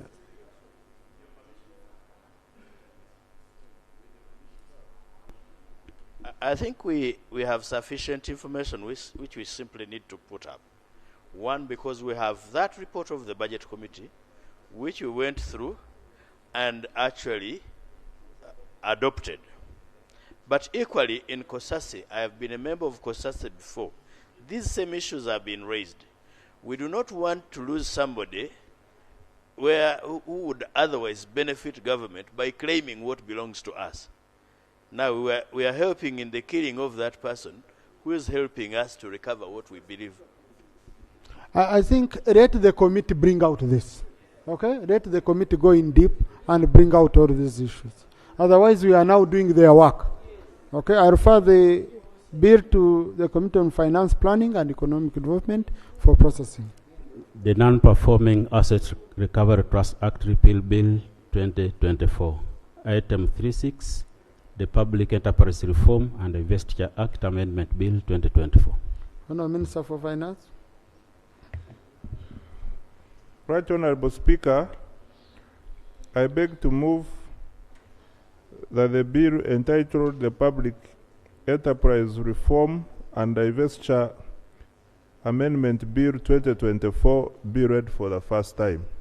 And the bill is accompanied by I confirm the bill is accompanied by the certificate of financial implications. Thank you, Honourable Minister. The bill is referred to the Committee on Finance. Very, very serious matter with the PAD statute.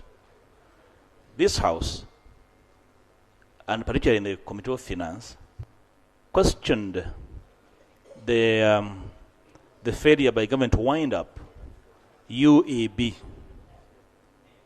And matters of winding up UEB are still pending. And PAD is one of the key, UEB is one of the key entities under this arrangement. Secondly, the Umeme concession is due either for renewal or winding up. And very serious matters regarding to the assets of UEB not properly considered at winding up remain. This is going to put us in a very precarious situation. And the minister is aware. I don't know why he's ignoring that. That UEB was a key. I'm bringing out UEB as one of the key entities whose liquidation was never completed. But Honourable Mpuga, you see, in plenary, we are behaving as if the committee cannot scrutinize and report on such issues, and based on those issues, either recommends that we go on with the bill or we don't. You know, so let the committee, that's why we give them 45 days. When they are not enough, they come for more time. Okay? So let us refer the bill to the committee, and the committee will do its job. And we shall come here. Mr. Speaker, I agree with you. My trouble is that the minister, being aware of these facts, goes ahead to bring a bill. It really sounds as though he wants to find the House either dozing on duty to carry it through. The liquidation of UEB has very serious implications. There are people, former staff, who are not paid, assets and contest. It's a bit problematic. Why would the minister have motivation to bring it is my challenge, otherwise not with the principle of winding up. Okay, thank you. Committee and the House, no one will find us asleep. We have people like you, we are awake. Yes, Clerk. The Public Enterprises Reform and Investiture Act Amendment Bill 2024. Item 3.7, Tier 4 Microfinance Institutions and Money Lenders Amendment Bill 2024. Honourable Minister for Finance. Right Honourable Speaker, I beg to move that the bill entitled the Tier 4 Microfinance Institutions and Money Lenders Amendment Bill 2024 be read for the first time. And the bill is accompanied by a certificate of financial implications. Thank you, Honourable Minister. The bill referred to the Committee on Finance, Planning and Economic Development for consideration. Tier 4 Microfinance Institutions and Money Lenders Amendment Bill 2024. Item 3.8, the Cotton Development Amendment Bill 2024. Honourable Minister for Agriculture. Right Honourable Speaker and Honourable colleagues, I move that the bill entitled the Cotton Development Amendment Bill 2024 be read for the first time. I beg to move, Right Honorable Speaker, and I hereby lay on table the bill with an accompanying financial implication certificate.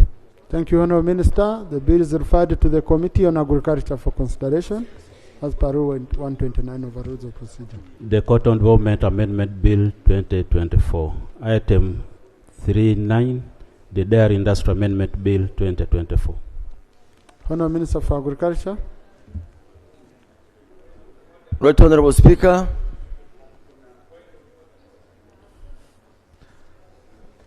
Honourable Semuju.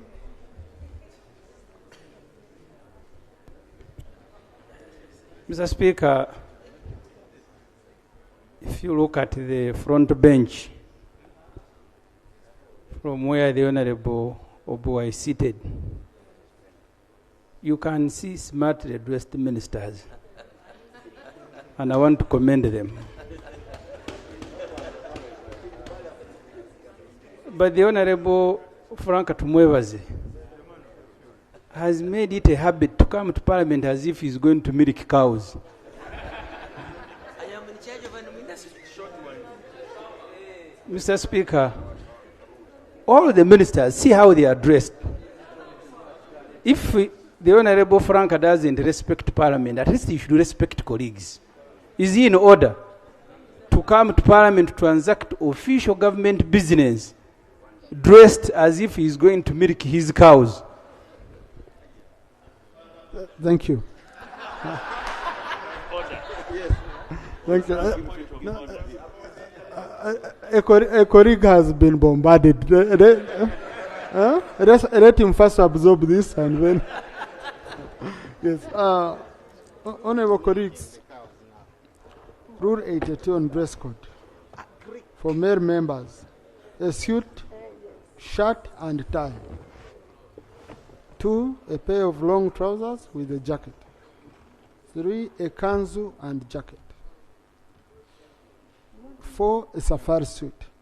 And on this safari suit, I want to emphasize, it has to be a suit. The way there was one of our colleagues, it has to be a full suit. Meaning the trouser,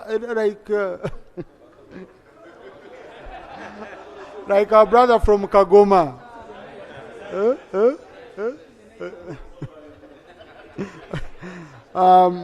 A decent traditional wear. Now, Honorable Frank Tumwevaze earlier on, he argued that this is a decent traditional wear. And then military attire for members of the armed forces. Now, I think let's agree, Honorable colleagues, that the argument should stop today. Okay? Because Honorable Frank argued this is African traditional wear. Listen, and it is decent. So I would want to guide that going forward, we do suits, either safari, and Honorable Frank has many. But today he's putting on a decent traditional wear. Okay? Thank you, Right Honorable Speaker, for your wise ruling and for confirming that I am smartly dressed. But only for today. Only for today. Yeah. And I have another suit for milking, so Honorable Semuju, don't worry. Right Honorable Speaker, I move that the bill entitled the Dairy Industry Amendment Bill 2024 be read for the first time. I beg to move, and the bill is hereby accompanied by a certificate of financial implication. Thank you, Honourable Minister. The bill is referred to the Committee on Agriculture for consideration as per Rule 129. The Dairy Industry Amendment Bill 2024. Item 310, the National Agriculture Advisory Services Amendment Bill 2024. Honourable Minister for Agriculture. Right Honourable Speaker, I move that the bill entitled the National Agricultural Advisory Services Amendment Bill 2024 be read for the first time. I beg to move, and I do lay on table the bill with the relevant financial certificate of financial implication. Thank you. The bill is referred to the Committee on Agriculture for consideration as per Rule 129. The National Agriculture Advisory Services Amendment Bill 2024. Item 311, the National Coffee Amendment Bill 2024. Honourable Minister for Agriculture. Right Honourable Speaker and Honourable Members, I move that the bill entitled the National Coffee Amendment Bill 2024 be read for the first time. I beg to move and do lay on table the bill with the corresponding certificate of financial implication. Thank you, Honourable Minister. The bill is referred to the Committee on Agriculture for processing as per Rule 129 of our Rules of Procedure. The National Coffee Amendment Bill 2024. Item 312, the National Forestry and Tree Planting Amendment Bill 2024. Government Chief Whip on behalf of Minister for Water. Right Honourable Speaker, I move on behalf of the Ministry of Water and Environment that the bill entitled the National Forestry and Tree Planting Amendment Bill 2024 be read for the first time, and the bill is accompanied by the certificate of financial implications. I beg to move and lay. Thank you, Honourable Government Chief Whip. The bill is referred to the Committee on Natural Resources for consideration as per Rule 129 of our Rules of Procedure. The National Forestry and Tree Planting Amendment Bill 2024. Item 313, the National Information Technology Authority Uganda Amendment Bill 2024. Honourable Minister for ICT.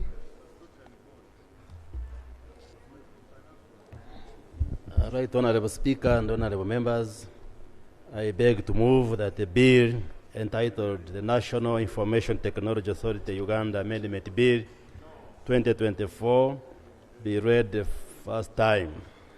And in accordance with the Public Finance Management Act 2015, I beg to lay a certificate of financial implications signed by the Minister of Finance.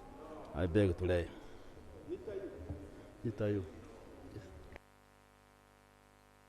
Thank you, Honourable Minister. The bill is referred to the Committee on ICT for consideration as per Rule 129 of our Rules of Procedure. The National Information Technology Authority Uganda Amendment Bill 2024. Item 314, the Uganda Roads Authority Act Repeal Bill 2024. Minister for Works. Right Honourable Speaker, I beg to move. I move that the bill entitled the Uganda National Roads Authority Act Repeal Bill 2024 be read for the first time. I present the bill and the certificate of financial implication. Thank you, Honourable Minister. The bill is referred to the Committee on Physical Infrastructure for consideration as per Rule 129 of our Rules of Procedure. The Uganda Roads Authority Act Repeal Bill 2024. Item 315, the Uganda Roads Fund Amendment Bill 2024. Honourable Minister for Works. Right Honourable Speaker, I move that the bill entitled the Uganda National Road Fund Amendment Bill 2024 be read for the first time. I beg to lay the bill and the accompanying certificate of financial implication. Thank you, Honourable Minister. The bill is referred to the Committee on Physical Infrastructure for consideration as per Rule 129 of the Rules of Procedure. The Uganda Road Fund Amendment Bill 2024. Thank you. Now, honourable colleagues, we are going to receive the statement from Minister of Fisheries responding to the issues which were raised that day, and then we'll proceed. Statement on the status of preparation of regulations to operationalize the Fisheries and Aquaculture Act 2023. Honourable Minister for Agriculture. Yes, Honourable Pio. Thank you, Right Honourable Speaker. Right Honourable Speaker, last week you instructed the Minister of Finance to come today and give a statement on the status of the delayed verification of payments for the ex-employees of the East Africa Community, and also asked the Minister of East African Affairs to give a status on the tabling of the East Africa Community Mediation Agreement Bill. Right Honourable Speaker, as a result of that, the senior citizens have actually come to witness the presentation. However, on the order paper, this is not provided for. So, Right Honourable Speaker, I was requesting your indulgence that, if possible, this statement be provided since the Minister of Finance is here. Thank you. Yeah, honorable colleagues, I would advise that before you invite people to come and witness what's going on, you first read on the order paper. Okay? So for now, I have an order paper I'm following, and I want to be able to amend it. Thank you. Honorable Minister for Agriculture. And I remember it wasn't Minister for Finance, it was Minister for East Africa. Yes, Affairs. Mr. Speaker, thank you very much. As far as I am concerned, I was the one who was here last week, and I didn't make that undertaking. So I'm wondering, it's good you have clarified.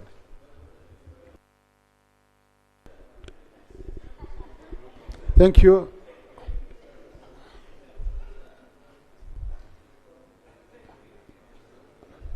Honor, I want our senior citizens to know these are issues Parliament has given time, and it will continue giving time.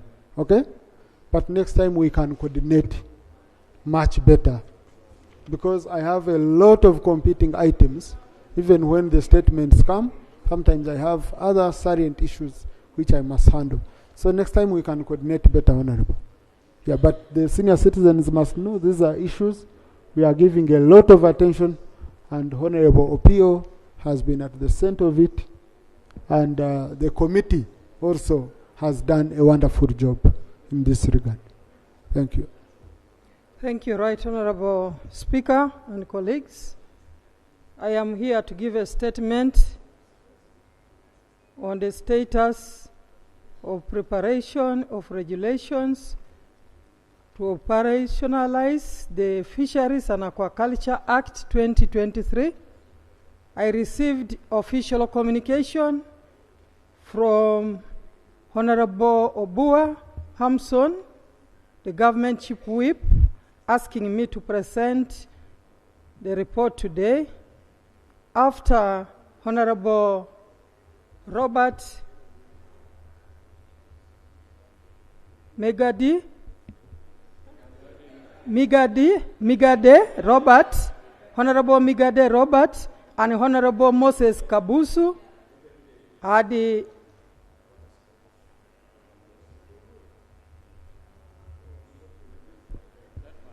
presented the two issues.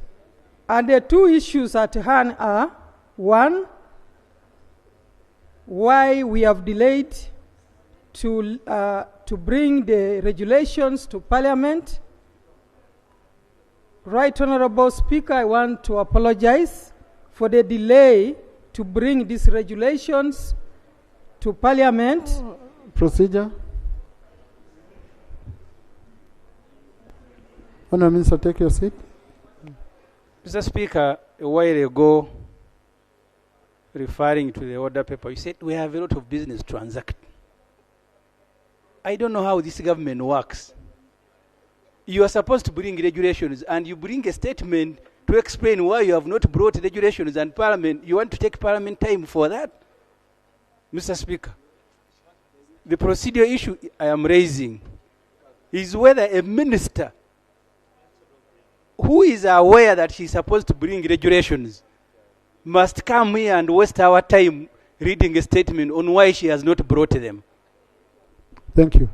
Yes, I think the part of regulations is very clear. It's long overdue, Honourable Minister. We need regulations. But the statement, there was a second aspect on the issue of silverfish, which had been banned. And Honourable MPs from the fishing areas wanted their communities to hear from the minister, and we understand why they banned silverfish. So that's why I insisted on a statement other than saying just bring the regulation. So, Honourable Minister, and I request you read the statement verbatim because you submitted it to Thank you, Right Honourable Speaker. Allow me summarize in 3 forms. 1, because I received the communication. Honourable Minister, it's a short statement. Read it the way it is. You see, we have it on record. Yeah. So read it the way it is. It's short.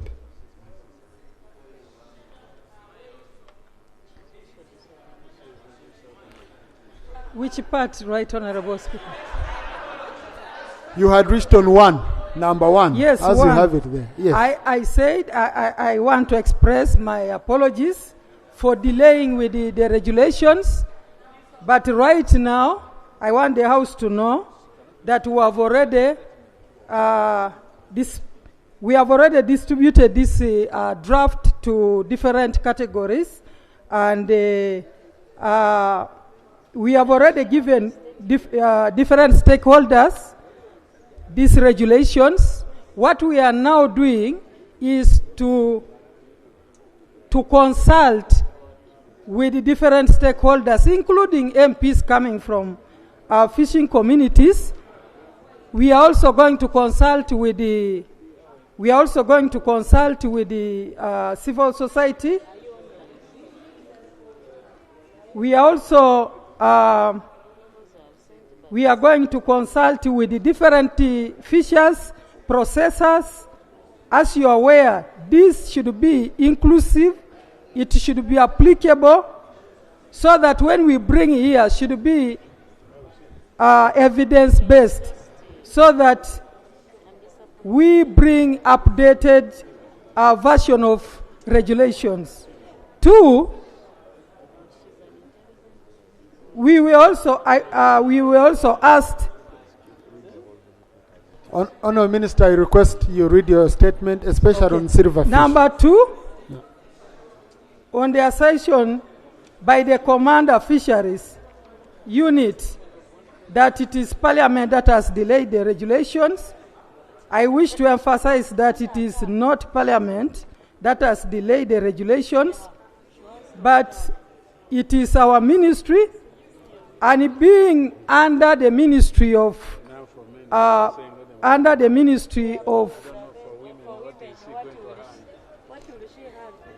APU being the commander under the Ministry of Defense, might have assumed that Parliament is the one that passes the regulations.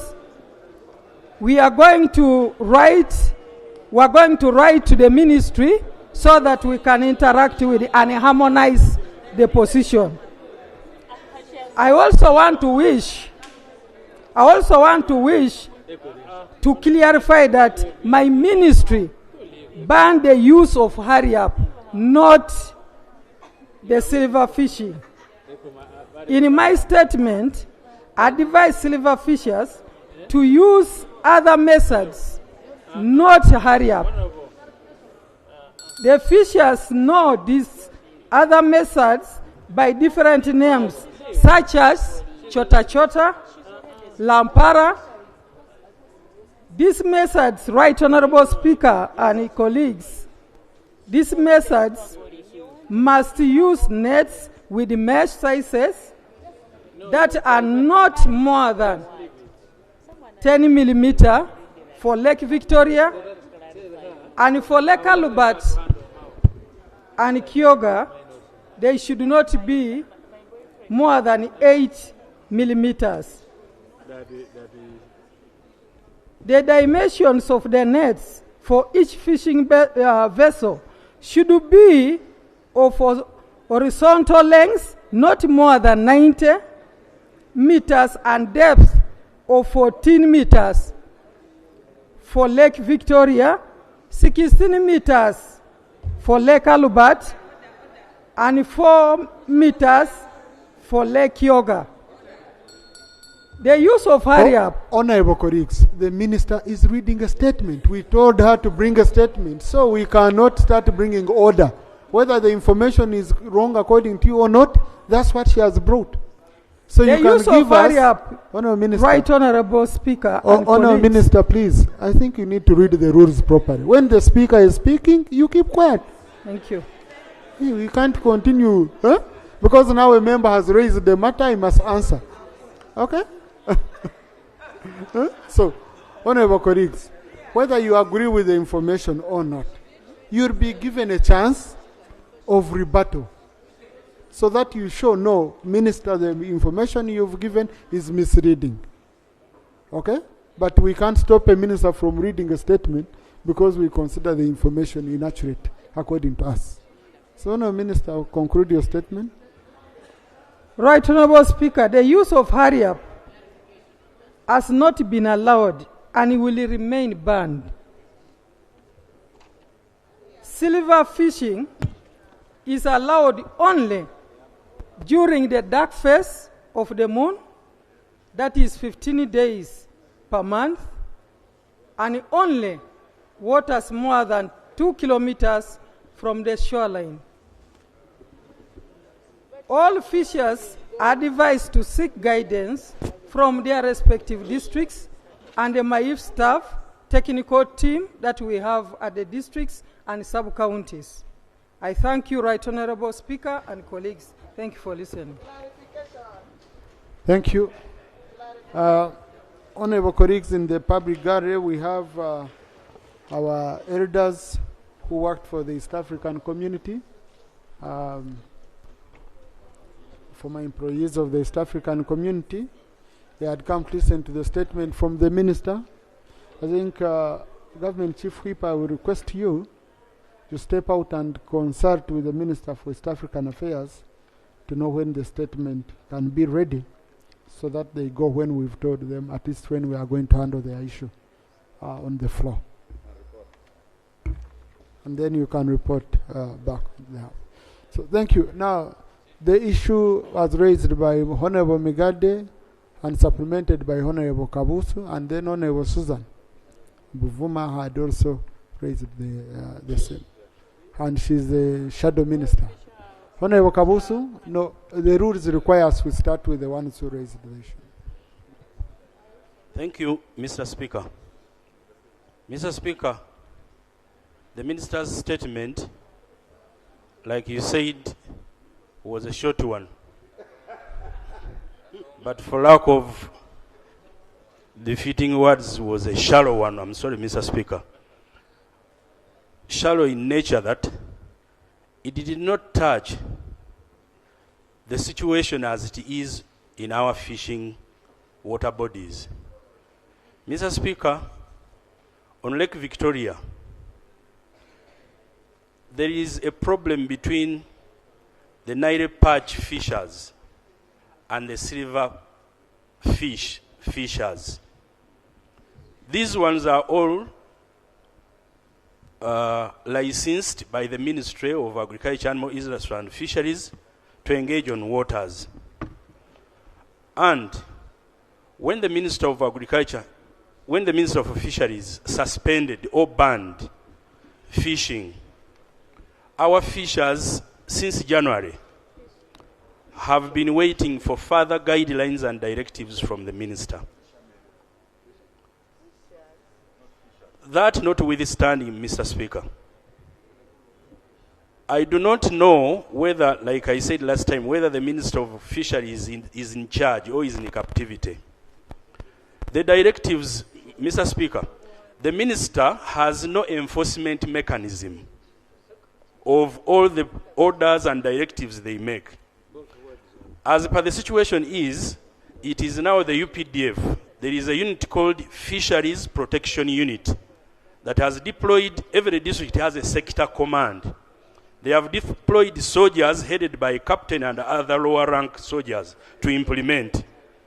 The commandant of that unit has been going to every fishing district, opening up.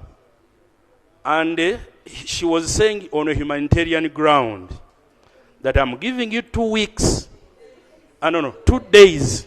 And for my case, I'm not a politician, but the politicians have failed to help you. And for that reason, we came here, Mr. Speaker, to ask guidance that we made a bad law. Whether the minister knows all that is going on our bodies, on our water bodies, and why does the minister give different guidelines and the enforcement people also give different guidelines? And finally, what should our people take? Because now, Mr. Speaker, Parliament is watched by our members of public, and the implementer or the enforcer said go and fish. The minister says we have banned. What should our people take? Thank you. Now, Honorable colleagues, there is what I got. Because when I was in Hoima for Princess's Thanksgiving, and then also when I went to Jonam for the burial of Honorable Emmanuel's dear wife, this issue came up, the one of silverfish, strongly. And it seems the public had gotten it that there is a blanket ban, totally no fishing silverfish. Now, I don't know how that was communicated, but the minister here, in her letter, she says they only stopped hurry up. Sorry, in her statement, they only stopped hurry up fishing method. I'm told these are terminologies of the fishing community. Okay, hurry up fishing method. But then also has said silverfish is allowed only during the dark phase of the moon, that is 15 days per month. That's all I knew. Even I think that's how they have been getting it, the silverfish. Then and only in waters more than 2 kilometers from the shoreline. So, honorable colleagues, what I'm going to do this Thursday, okay? Let us have a meeting. The minister, the commander of the Fisheries Protection Unit, and the MPs from the fishing community. Okay? Let us have a meeting in the conference room. I think we can do 11 a.m. We first go, and the representatives of the fishing, I think they have associations, groups, they have a forum, and we first really go deeper, okay, in this issue, and we see whether what the minister is saying here. Because now it's going to be the minister's word against. Number 2, there is a commander who doesn't have access here. Okay? We are going to go here, we disparage her, we do what, and then she cannot enter this parliament to defend herself, and then we come back and we report to this house what we discussed. The Honorable Minister Baram had wanted to say something, then I'll just pick a few people. All right, Honorable Speaker. First of all, I would like to thank the members of Parliament who are fighting for their people. But then I also need to appreciate my sister, the Minister, Honorable Helen Adoa, for the statement issued. It is now clear, Honorable Chamuswa, you called it a shallow statement. It is unparliamentary. But what I need to assure you is she has solved the problem. We can now fish 2 kilometers off the shoreline. And no, that is what it's now in Parliament. It's on floor of Parliament. It's on record. So we can fish 2 kilometers, and also we can fish 15 days. We can fish 15 days, and the only method banned is hurry up. So the problem is solved. Thank you. Thank you very much. Honorable Minister, Shadow Minister for Fisheries, then I will allow Honorable Kawanda. Thank you very much, Yes, Right Honorable I will Speaker. allow you. Right Honorable Speaker, as the Shadow Minister for Fisheries, I can clearly state that I'm really disappointed in the minister's statement. Why?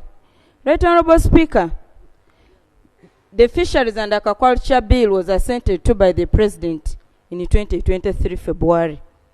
And it is now 1.5 years without us getting regulations, Right Honorable Speaker. Right Honorable Speaker, let the minister be clear as of when shall these regulations be tabled, Right Honorable Speaker. Because now we are tired of saying, Right Honorable Speaker, several times we've raised this issue here, and the Prime Minister has always promised members here that we shall be meeting as members from the fishing communities. We met for one time and nothing has come out. Right Honorable Speaker, the confusion that has been brought into the fishing sector by both the Minister of State for Fisheries and the FPU commander, we shall not tolerate it. The minister here has clearly stated it, about the fishing, one of the fishing methods of silverfish fishing, that is hurry up. And she's even stating the depth of the water and all the gears to be used. I want the Honorable Minister to clarify to me or help me understand under what law are you getting those guidelines, yet it is the members of parliament to debate on the regulations and we pass them. Where are you getting these regulations that you're even giving them to people here on the floor of parliament? Then the other thing, Right Honorable Speaker, the new act is very clear. The UPDF Fisheries Protection Unit is not supposed to be on the lake. We don't know, Honorable Minister, help us understand. Have you failed to give a directive? Because they're not supposed to be on the lake and they are currently implementing illegal actions on the lake. Lastly, Right Honorable Speaker, why we need the regulations very urgent. They will even help us to limit the importation of illegal materials or illegal fishing gears that are making our fishermen to shift from one method to another. These people are losing a lot of money because of no clear law. We need the regulations for the law to be fully implemented, the operation, so that the law can be consulted for effective implementation. My prayers. Right Honorable Speaker. No, Minister. No. Okay, Honorable. Now you've become ordinary like us. Okay. Right Honorable Speaker. I want the Honorable colleague to give us a real day or to give guidance as of when these regulations, the time frame, these regulations will be tabled. 2, which directive should the fishermen on the islands follow? You gave a directive. You're still insisting. The FPU commander is still on the lakes also implementing the directive. We need an answer now. Lastly, Right Honorable Speaker, if the Minister for Fisheries, Helen Adoa, cannot table the regulations, I offer myself as the shadow minister to table the regulations in this parliament. Thank you, Right Honorable Speaker. Honorable Kavanda, you had wanted to.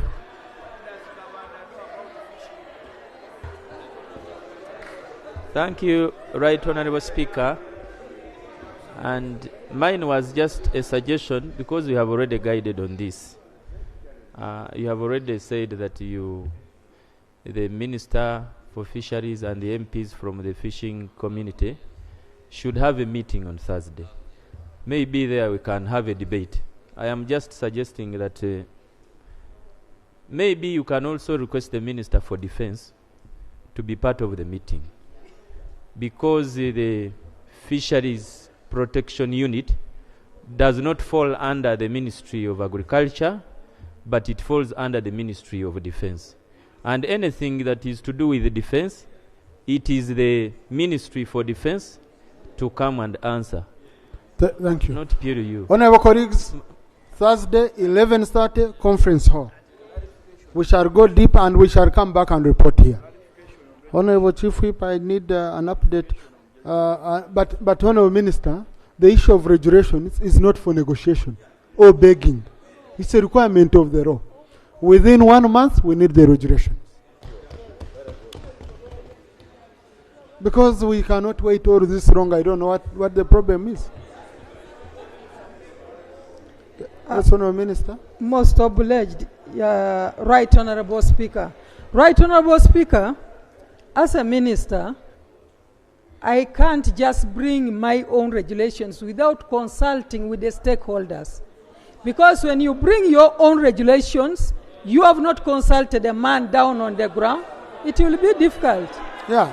But since you have said 1 month from now, we want to promise that we shall bring the regulations. Thank you.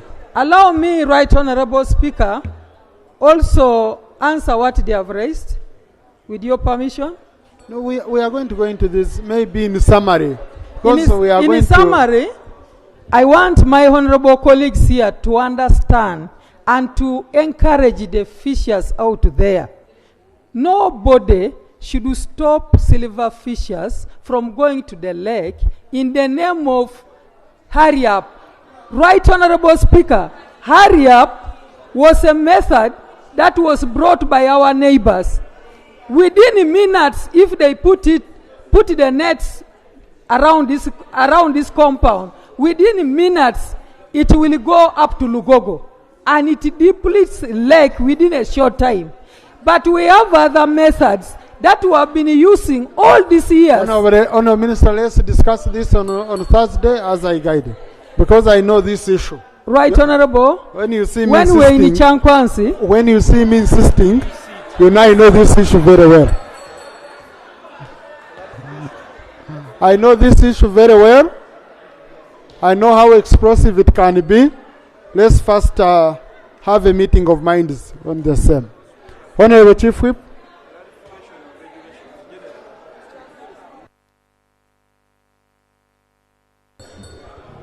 Right Honourable Speaker, on the assignment you gave to me, I consulted with the Ministry of East African Community Affairs, and they have asked for 2 weeks in order for them to come and update the House on the subject matter raised by Honourable Dr. Opio, and I wish to further undertake to also put it in writing to them.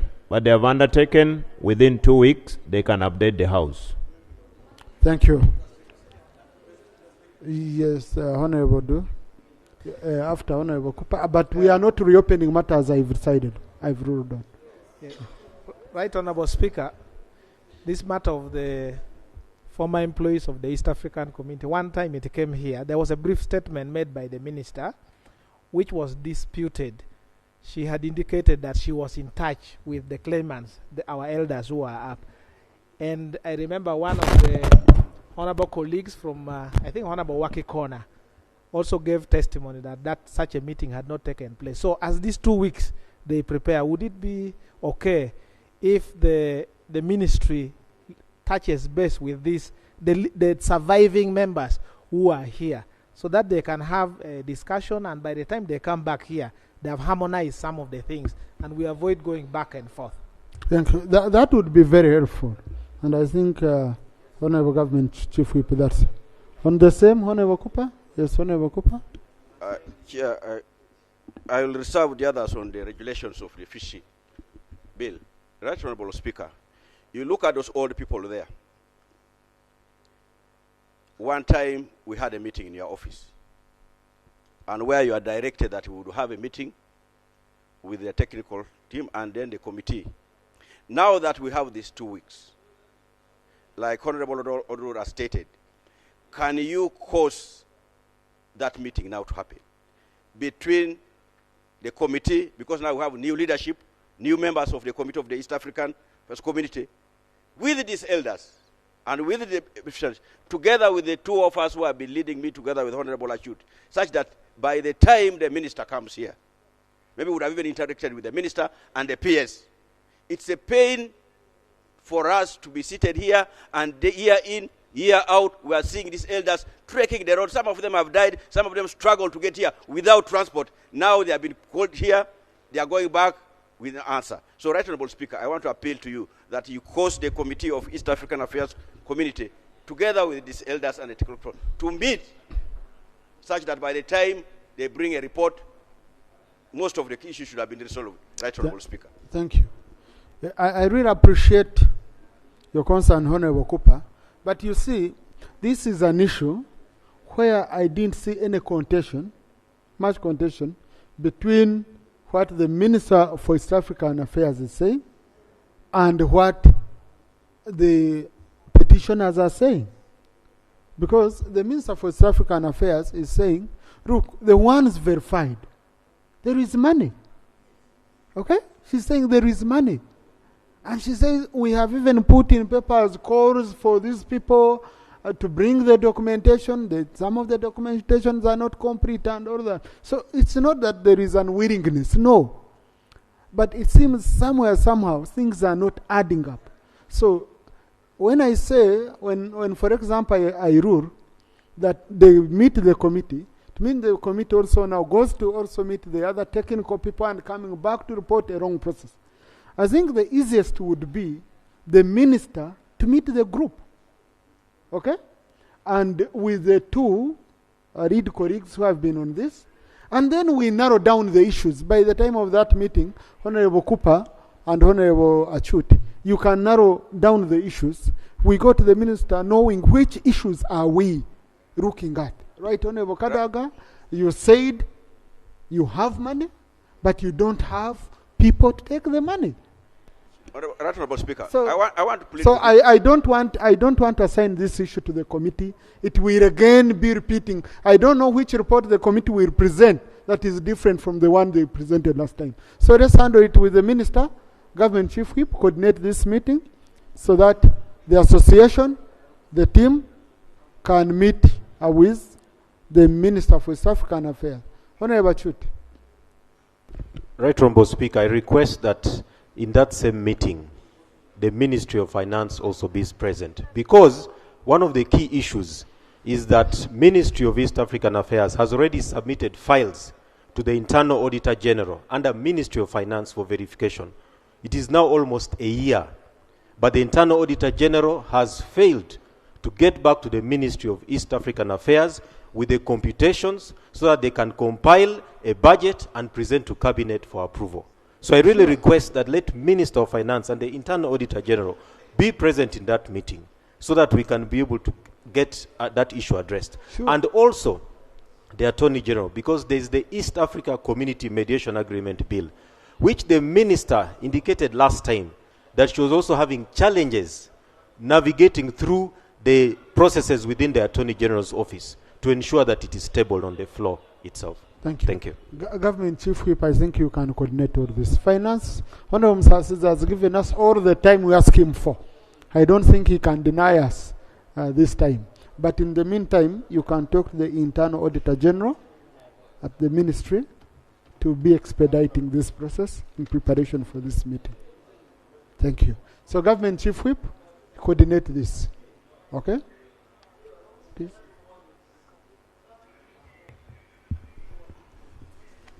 Right, Honorable Speaker, the records available indicates that this matter has been around for some time. And from what I've found out on the 27th of April 2022, the Honorable Opio raised the same matter, which was responded to that time by the Ministry of Public Service. I don't know under what circumstances. Should have been East African Community Affairs. I am also informed that the Minister of State for East African Community Affairs was invited or summoned by the committee recently, and they also interacted over the same. I believe progress is being made. You have charged me with the responsibility of coordinating. I will coordinate Honorable Opio to lead this team, first to meet with the Minister of EAC, but later the Minister, as committed, should also update the House on the progress made to pay these senior citizens. Honorable colleagues, tomorrow we shall also be like them. It is important we consider their matter and we have it resolved. Thank you. Next item. Item 4 on the other paper, motion for adoption of the report of the Public Accounts Committee, Central Government, on the Auditor General's report on referral hospitals and specialized health institutions for the year ended June 2023. Debate ensues. Thank you. Honorable colleagues, I'm going to, we are going to do 30 minutes of debate on this, and then we receive other reports, because we have the report was presented last Thursday. So if you didn't read, please don't crack. Yes.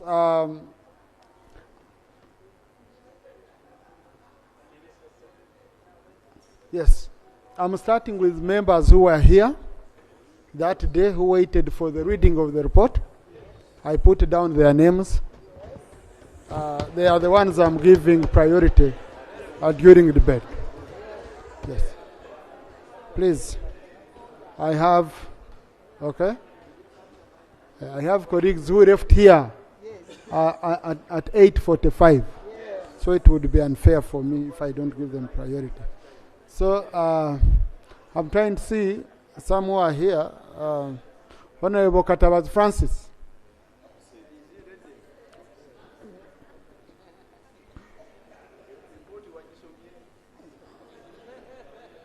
If you're a member of the committee, please If you know you're a member of the committee. Thank you very much, Right Honorable Speaker. And I would like to thank the chairperson and the members of the committee for such a wonderful report. Of course, it clearly showed the variance in the NTR as what is submitted, and of course we clearly saw some hospitals like where we come from, Masaka, submitting less to the treasury as compared to what they collect. Then the other issue is about the medicine in the stores, which is always delivered very late. Now, I really don't know. I think something must be done about this. It's a common thing that the medicines are normally delivered very late. Now, I wonder when somebody is prescribed the medicine and then it comes after 6 months, what the intention of the suppliers and the Ministry of Health, we really need to caution them. And the stores being so limited and not being up to date is also one other thing which I noticed in the report that should be worked on to make sure that storage facilities are worked on.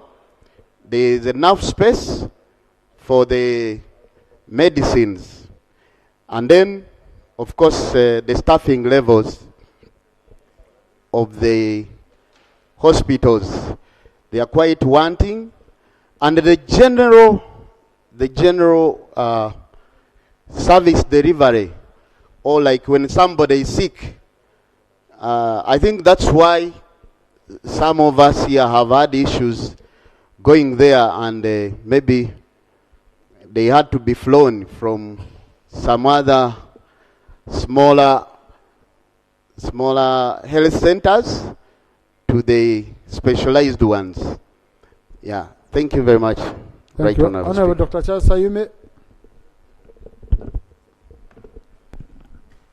Thank you, Right Honorable. I would like to thank the committee for their report.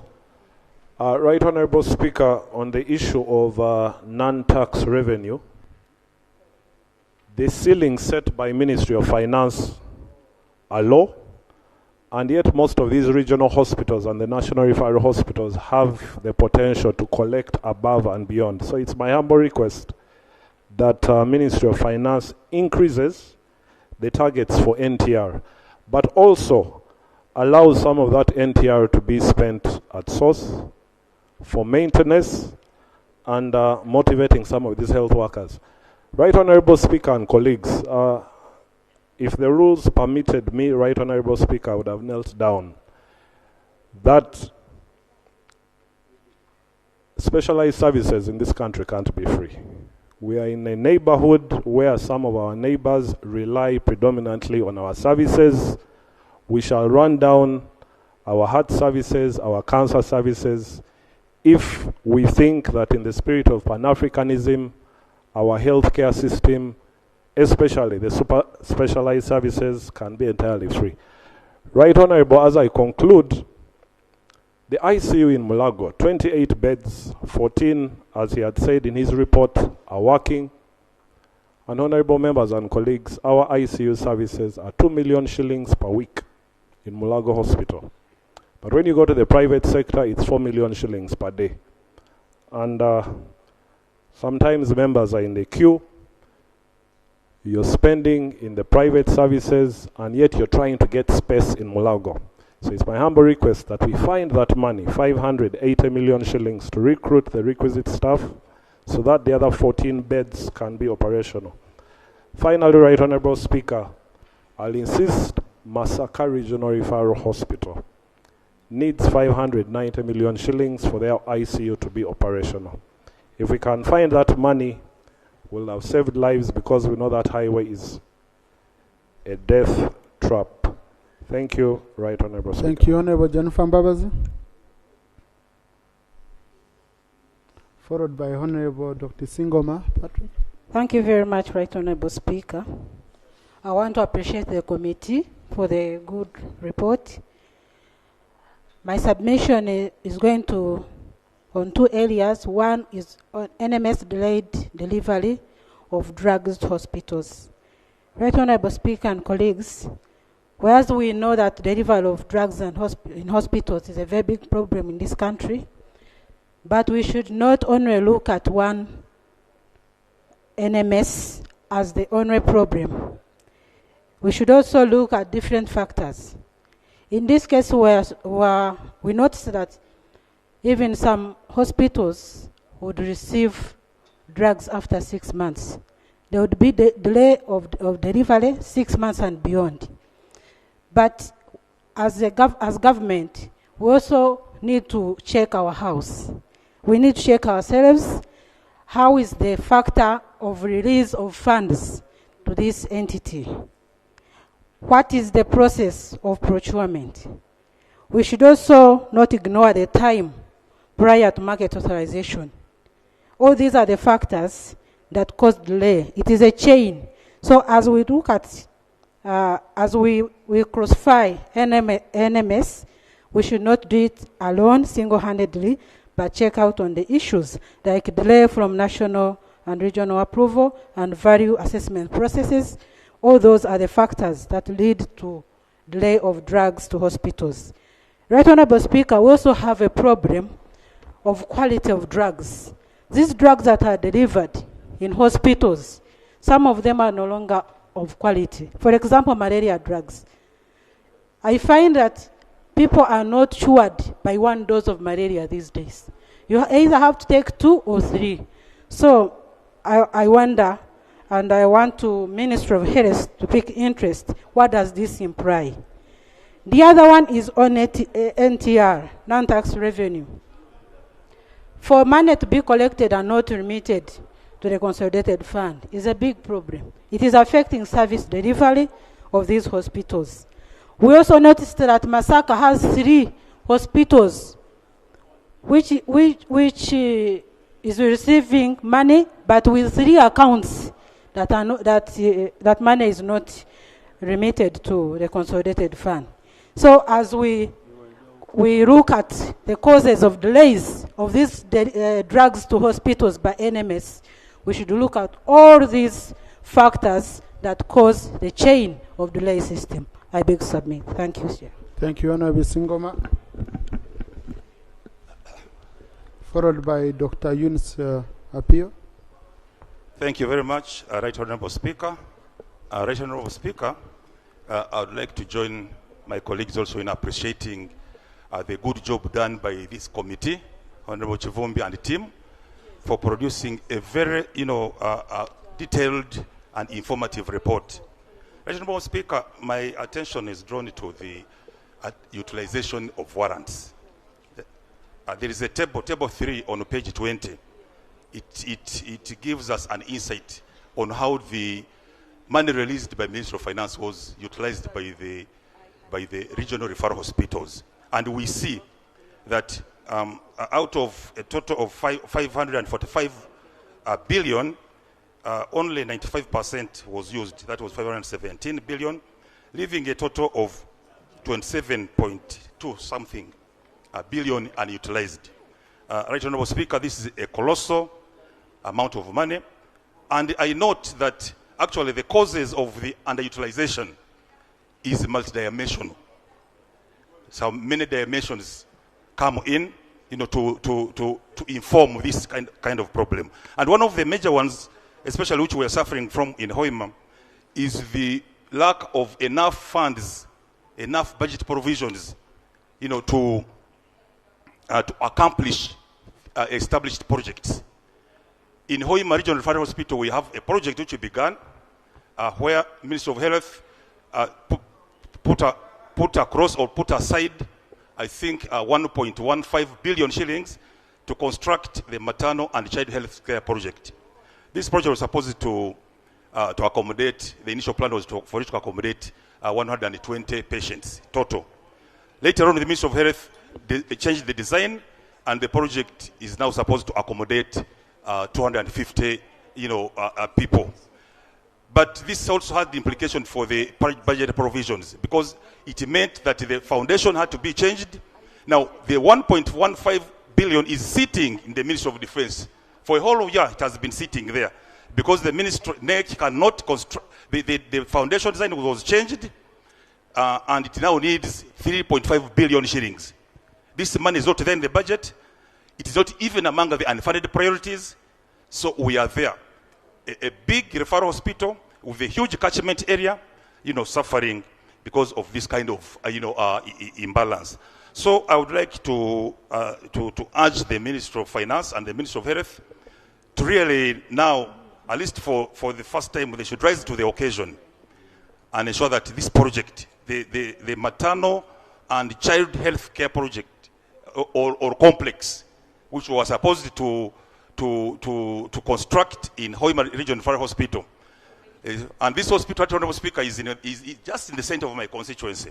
So I would pray that the two ministries, come to our aid and handle this project as quickly as possible. Otherwise, I want to thank the committee for a good job, well done.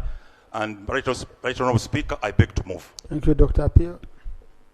Thank you very much, Right Honorable Speaker. I would like to thank the committee as well. But also note that there are a number of things that are sticking out. And in this case, for me, I would like to underscore the issue of the high or runaway rate of maternal mortality at Jinja Regional Referral Hospital. It sticks out because it's almost triple the national average. It's at 777 per 100,000 live birth, compared to 189. And I'm wondering what the rest of the country, what the rest of the facilities might be offering, because the committee did not give us that comparative, the opportunity to do a comparative, analysis, on maternal mortality rates. And Right Honourable Speaker, must this continue? I know this underscores the inefficiency. I think that is the mind of that's the mind of the committee, to kind of link the outcomes at the end of the day to the inefficiency that is happening within the facilities, but also they have underscored the rot or the mess in the referral system. And I'm wondering whether we're going to do anything at all about this. 777 is a very bad case. I would like to move, Right Honourable Speaker, that we pick out this particular aspect of our report, of the committee report, and find out more what might be the root, at the root of this very bad figure in Jinja Regional Referral Hospital, and further find out if the situation might be any different in other regional referral hospitals, because we don't need mothers dying because they're bringing out new life into the world. Thank you very much, Honourable Speaker. Thank you. Honourable Dr. Yunus, luckily enough, the chairperson of the Committee on Health is a member of this committee of PAC, Dr. Yonga. So he must have followed up on these issues. And committees, sectoral committees, you need to get interested into reports of accountability committees. Because that's at the time of budgeting, at the time, these are salient issues brought out. It's very, very important for chairpersons of sector committees speaking out on these issues, and they follow up on them. Honorable Cooper. Thank you, Right Honourable Speaker. Followed by Honorable Ngoya, John Bosco. Right Honourable Speaker, let me start with the non-tax revenue. Right Honourable Speaker, when you look at the target given to these regional hospitals, it is 34 billion. But the collection which was made is 28 billion. The total budget for this regional referral hospital is 1 trillion. Couldn't the government even make this money available? It's about a trillion. For all the regional referral hospitals. So we are making our people suffer just because of pay. Some even can't afford, get into problems. So can't that be collected? Even those who have met the budget, but the non-tax, their targets, they have done it because they are charging almost everything now when you go to hospital. You find people being charged everything. Two, you don't have, there is no fee structure in the hospitals. And it has also been brought out in the report. So can the Minister of Health tell us why this is so? Why we don't have a uniform fee structure in all these hospitals? Because you are leaving it to the accounting officers to determine the rate at which they charge the patients. Right Honorable Speaker, when you come to the issue of delayed deliveries of drugs, this is sentencing our people to death. Look at a case of Mubende. 6 months, no drug was delivered. Look at the people who are living on ARVs, who cannot afford. How do they survive? So, can the committee tell us what was the reason given? What were the reasons given for failure to deliver drugs on time? I don't buy the argument given by a colleague, but that's a reasoning that possibly the problem is with the delays in the release of funds. Because funds are released for drugs for all these regional hospitals at the same time, why should others receive drugs and others not receive? Because the money is received at the same time. So that must be addressed, Right Honorable Speaker. There are cases of like Arua, it took 46 days before the drugs were delivered. How do people survive in those areas? Mbale, 69 days. So how will they be surviving? Those who cannot afford drugs. Look at Fort Portal. 3 months, so how? So I think this is what the Minister of Finance, Minister of Health, please help our people. Help our people and find out what is the problem. Because I don't think it's a delay in the release of the funds. Because why should others get on time? There must be a problem with the national medical stores. As I conclude, Right Honorable Speaker, there is the issue of this ban on the recruitment of personnel. Let the ban possibly apply to other areas, but areas that concern about life. Surely, public service should really make exceptions to some cases. Yeah. There should be some exceptional cases for the health sector because it's about life. If you are not healthy, you cannot be able to do anything. You cannot be able to vote. You cannot be able to mobilize for your party. So why can't they consider them? So, Right Honorable Speaker, I want to appeal to government, and especially public services. The ban on the health recruitment of the staff of the health sector should be really lifted. But also you have seen, Dr. Yume was giving us an example of the equipment that we acquired. The equipment are lying, they're going to run obsolete because we don't have the staff, the technicians. Why would we put a lot of money to acquire all this equipment, but there are no staff to run them? How are we planning? Honorable Musa Sisi, you are Minister of Finance and Planning. Plan such that we are able to have these equipments run. Otherwise, it's going to be a very, very big problem and a vote of no confidence on the leadership of this country. So thank you, Right Honorable Speaker. Thank you. Honorable Ngoya John Bosco, Honorable Adrico Yovan, Honorable Soromorin. Thank you so much, Right Honorable Speaker. I want to join my colleagues to thank the committee for the good job. Moroto Regional Referral Hospital actually serves a big catchment, including part of South Sudan and parts of Kenya. And the report actually indicates there are lots of drug stockouts and non-delivery of medicine and medical supplies to that particular facility. But also, it actually notes that there is a reduction in releases to the referral hospital, particularly Moroto. And amidst these huge regional health service needs of the region, you can actually be able to tell why the development indices are very dire in the region. It is one reason why the Ministry of Health needs to be able to take keen interest about what is happening in Moroto Regional Referral Hospital. 2 or 3 months ago, all the Karamoja leaders actually are now putting it together with the Secretary General of the NRM, move around the hospital, and you could actually be able to attest to some of the report that this particular committee has actually indicated.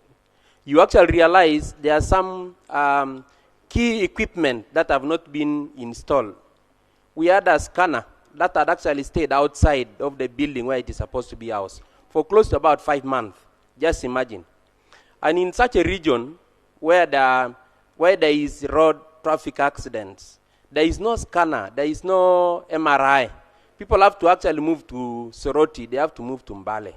So there is need really to be able to look at this critical resource, this critical facility for the region. It is also very instrumental. This is a not-for-profit facility funded by the donations from the Comboni missionaries. When they were celebrating their 50 years, there was an appeal that they need to be recapitalized. They asked government to see if they can be able to deal with the 600 million debt that have actually accrued to them. So there is need also for the ministry, together with the office of the president, to be able to recapitalize. Part of the promise they actually made on that day of the Golden Jubilee was that they are going to recapitalize the hospital. Just imagine such a facility providing not for profit and actually struggling. We actually need to be able to see how we can actually be able to help them. Thank you so much. Thank you. Thank you very much, Right Honorable Speaker. I want to join my colleagues to congratulate this committee and also to thank you for this opportunity. Right Honorable Speaker, rural district, we have a lot of problems on side of health sector. One, poor service delivery at the health center, and no lack of supervision. And if you go on the ground, you will see people are suffering at the health center. And also, if we take a rural district for a constituency, we don't have a health center 4. We have all health center 2, health center 3. One is called Bondo Health Center 3, Logid Health Center 3, Lazeb Health Center 3, then Ajia Health Center 3. And the distance from Vora up to Arua City, where referral hospital is very, very far. And we don't have the transport. We have only one ambulance which starts at Arua City.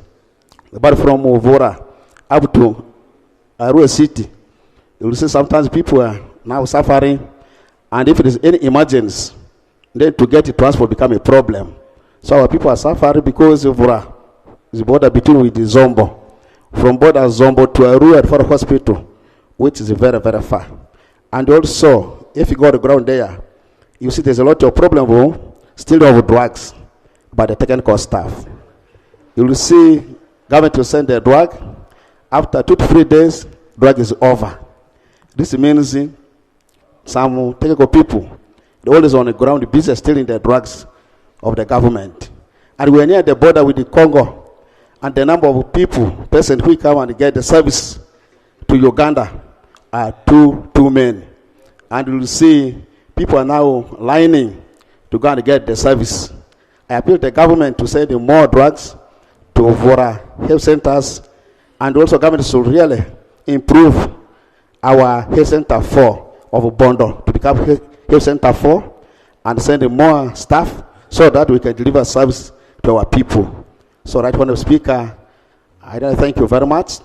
We have a lot of issues, so I appeal to the ministry to go on the ground and address the issue of Vora on the side of health. Thank you. Thank you, Honorable Sir Maureen. Thank you very much, Right Honorable Speaker. I want to thank my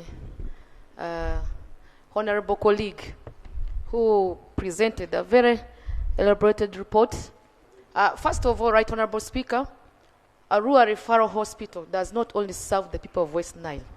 Knowing that we are located at the borderline, we do serve across the borders the people of Congo, including South Sudan, who also come and get treatments from Arua Referral Hospital. However, Right Honorable Speaker, if it may interest the Ministry of Health, in most of the referral hospitals, take interest in labor suits. The labor suits that were constructed there have become very small in size. Women are giving birth on the floor because of the population.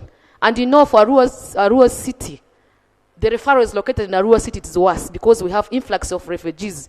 So we cannot say that referral is only meant for the people of Uganda, yet the refugees are also part of us. So, right, Honorable Minister, you need to plan to expand some of those labor suits, not only in rural referral hospitals, but all referral hospitals. And then secondly, right, Honorable Speaker, in most of the hospital wards, we have insufficient beds.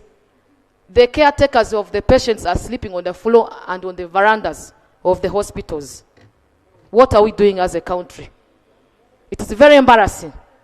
And now because of that, somebody is taking care of the sick one, you even end up falling sick on top of that. And therefore, I request that the government should fully functionalize the lower level facilities. Some of these referrals could be handled at those lower facilities. Only if you could fully functionalize them with equipment and then medical supplies together with staffing, I think we are good to go. Lastly, the issue of faulty medical equipment. How do you buy equipment of that value? You put it in one place and it's just there redundant. This actually happened in one of the places called Oli Health Center 4 in Arua City.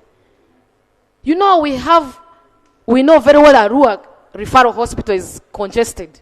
And now Oli Health Center 4 was meant to decongest Arua Referral Hospital. But some of the facilities that are in Oli are not even working, yet we're supposed to operate from there. Are we real serious? And therefore, I want to interest you, the Minister of Health. Health is an asset we should not joke with. Please, may you wake up and pull up your socks and help the Ugandans before anything could happen to our people. Thank you. Thank you. Honorable Betawol.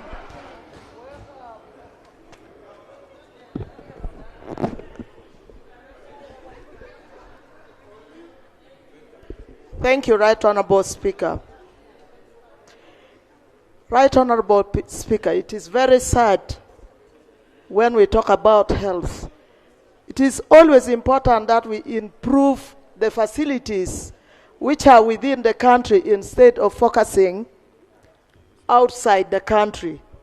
Whether you are as big as what, I think those resources should be used in the country so that more people benefit. Gulu Regional Referral Hospital, where I visit regularly, sometimes my hands are even tied behind my back because of first, the staffing level. Staffing level, you find that it's just about 23%. And this is sad. How can I demand from nurses that you need to do this one better when they are not enough? How do I demand? It becomes very, very difficult.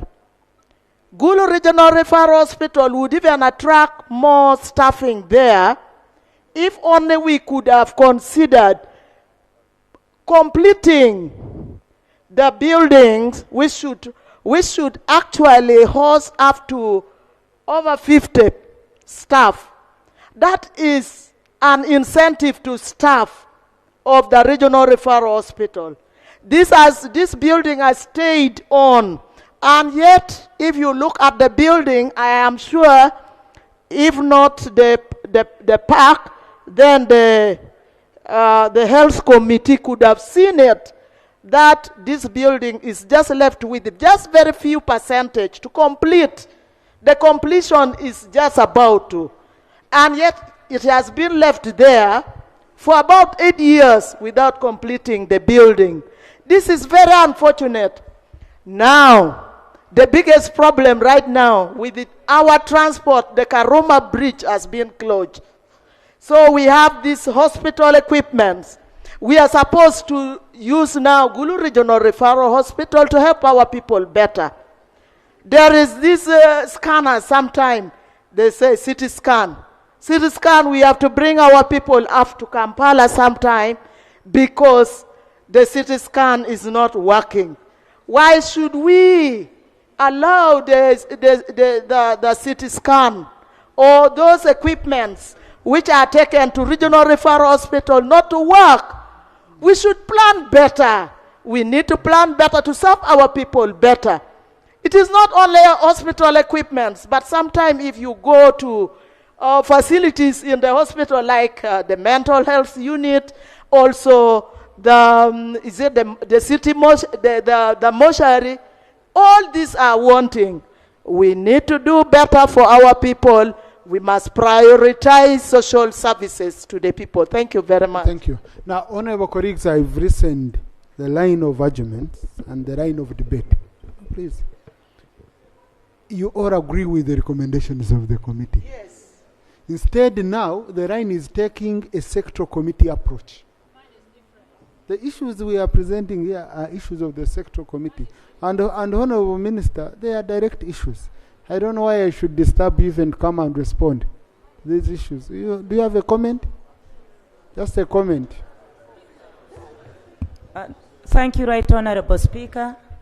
The comment and the issue is to reassure these people that in the ministry we are very serious. Thank you. Right Honorable Speaker, just 5 minutes. Oh, 5 is a lot. 2 minutes. Minister, because they are direct issues. Right Honorable Speaker, I take note and observation of what you have said and in the report that most of the issues raised here are general issues and issues of general concern. And for that matter, Right Honorable Speaker, the issues that are of general concern which are being raised are on the NFTR, and we agree with the report as members, and Minister of Finance, my brother and colleague, has taken note of that. Another issue which has come up, and the Right Honorable Speaker, I agree, is about the late supply of drugs, essentials, and the Right Honorable Speaker, you requested that I come here, and I committed. A statement is ready to answer that one. Another one, Right Honorable Speaker, that has come up is the issue of equipment, non-functional equipment, and old ones. Right Honorable Speaker, in this financial year, we have put the budget and the process is ongoing for implementing, installing those that are new, and removing those that are non-functional, and ensuring that everything is done in this financial year. Right Honorable Speaker, Right Honorable Speaker, there are questions again that came up. Can you listen and I'm coming to you? You see, Right Honorable Speaker, Right Honorable Speaker, I was on the floor of this house and I committed myself that the issues that were all raised during the sitting of Guru City, responses are ready. I'll address them at the right time. I thank you. Honorable Minister, those responses, let them be uploaded on our system. Honorable Chair, wanted to make a statement? Honorable Chair, Honorable Speaker, I have one big policy issue which I want to pose to government, which is across all hospitals, and I would like to differ with the chairperson, former of the Health Committee. I've looked at numbers. We are paying price, actually a part of government, is that we are cost sharing in hospitals, and that they are generating significant revenue. But when I look at the scheme of things, how much money, the point I'm making is that Uganda can afford 100% free public access to government hospitals. I will give you numbers. Why we should match these figures and the hospitals are free. NTR collected across all hospitals. If we were to collect 100% in this audit year, was supposed to be a mere 34 billion out of a budget of 555 billion. In percentage terms, that is 6%. When you go to actual collection of NTR, was 28 out of a total warrant of 554. A percentage of 5%. I put it to every head of the hospital I asked, if government matched your NTR collection, will you be able to offer free service to Ugandans? They were saying no. Unless these figures are engineered and that they are hiding some other figures.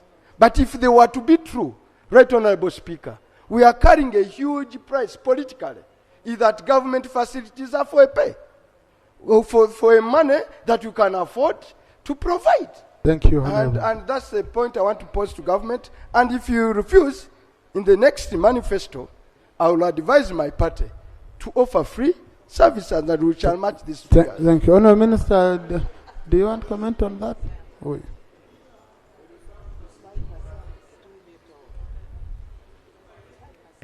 Oh, thank you, Mr. Speaker. Mr. Speaker, on Thursday, when Honorable Chivumbi was presenting this report, he mentioned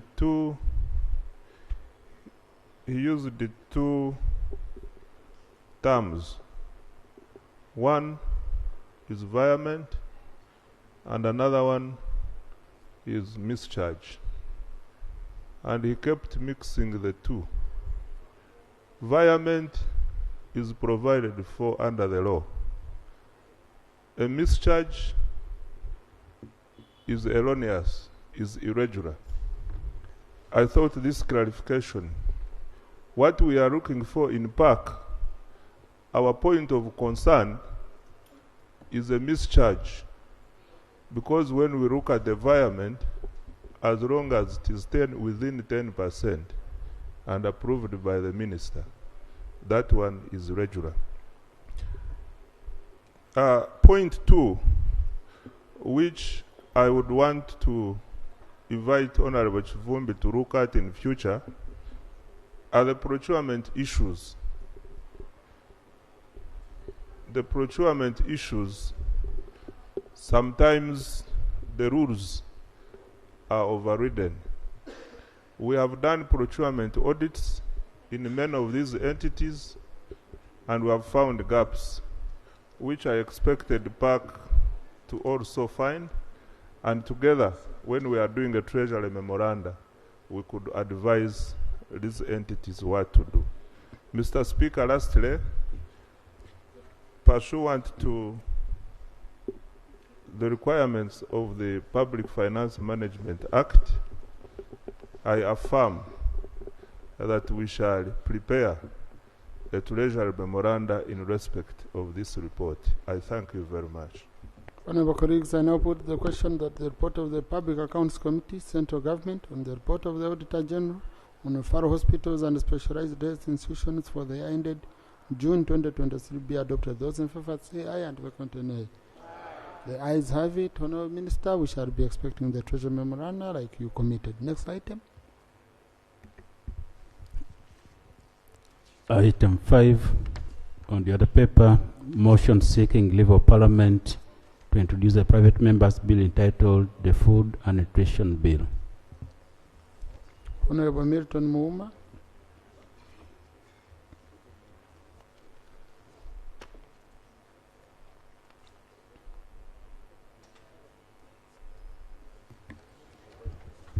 Thank you very much, Veteran Speaker.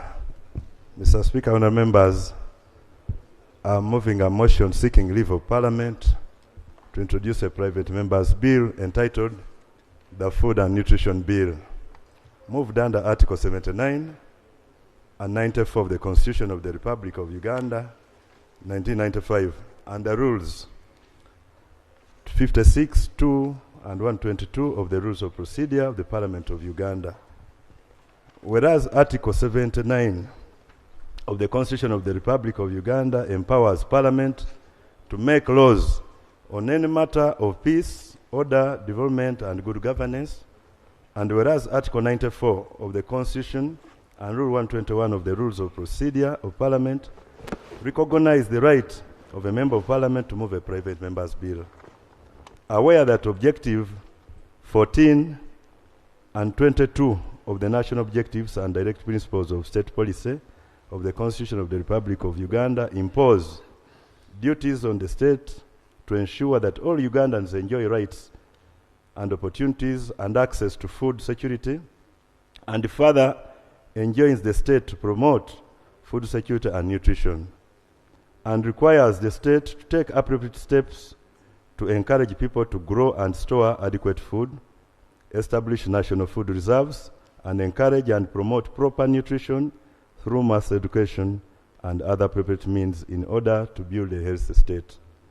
Further aware that Uganda is a signatory to the International Covenant on Economic, Social and Cultural Rights, which obligates state parties to recognize the right of everyone to an adequate standard of living for himself or and his family, including adequate food under Article 11 of the Convention. Cognizant that the Uganda Food and Nutrition Policy 203 aims at promoting the nutritional status of the people of Uganda through multi-sectoral and coordinated interventions that focus on food security, improved nutrition, and increased incomes, and recommends the enactment of legislation on food and nutrition in order to give the policy full effect. Noting that the Uganda Nutrition Action Plan, UNAP2, envisions a well-nourished, health and productive population effectively participating in the socio-economic transformation of Uganda with the goal of improving nutrition status among children under 5 years, school-age children, adolescents, pregnant and lactating women, and other vulnerable groups by 2025. Concerned that Uganda does not have a legislation on food and nutrition, and yet it is imperative for government to set up a legal framework that will enforce guiding principles, guidelines, regulations, and standards on food and nutrition so that the overall strategy of the policy to ensure food security and adequate nutrition for all Ugandans achieved. Now, therefore, be it resolved that Parliament grants me leave to introduce a private member's bill entitled the Food and Nutrition Bill, a draft of which is here attached, and to do order the publication of the said bill in preparation for its first reading. Mr. Speaker, honourable members, I beg to move. Thank you. The motion is seconded. Yes, Algon Cyrus, Abeja Susan, Lokwanga Phillips, Kawaenda Flavia, Kaya Christine, Taka Agnes,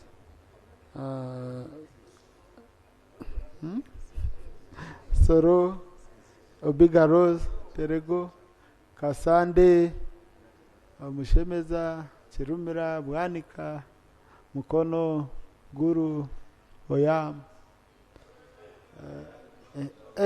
All colleagues. Chamuswa.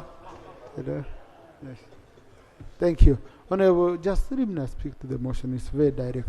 Thank you very much. I give 2 minutes to each colleague. Mr. Speaker, the UBOS report 2022 states or indicates clearly that 54% of all adults in Uganda are stunted or have ever been stunted as a result of malnutrition and poor diets or poor feeding. We have so many cases of this. The PAC report that we have just been considering, some of the deaths are occasioned, I should be particular, like a Jinja regional referral. Most of the maternal deaths result from malnutrition, mothers not feeding well while pregnant, and this impacts on the fetus and finally the child that is born. We have areas in Uganda, Right Honourable, the recent report still did indicate Toro, Karamoja, and Chigezi having the highest number of malnutrition and stunting in Uganda. It's not that these places do not have food, but what is lacking most is sensitization, awareness creation, whereby people do produce food, but they are not educated. They are not told what to eat or how to eat, even harvest handling is not well handled. So we feel there's need for us, one, to look at considering having nutritionists in most of the districts. Members, for your information, out of the 176 local governments, only 25 do have nutritionists or nutrition officers, and these are only placed in regional referral hospitals. But at district level, we do not have nutritionists. So people do produce, like in one of the districts in Toro, Kamwenge, people produce a lot of food. But they eat, someone can decide to eat matoke from Monday to Sunday until the matoke is done. Then somebody again descends on cassava because they lack information. So we are saying, yes, we need to engage nutritionists to help our people know what to eat and in what quantities and at what time. Mr. Speaker, finally, because you've given me 2 minutes, the issue of us having traditional granaries, stores, food reserves is very key. During seasons of plenty, people consume in abundance without forecasting on the future consumption.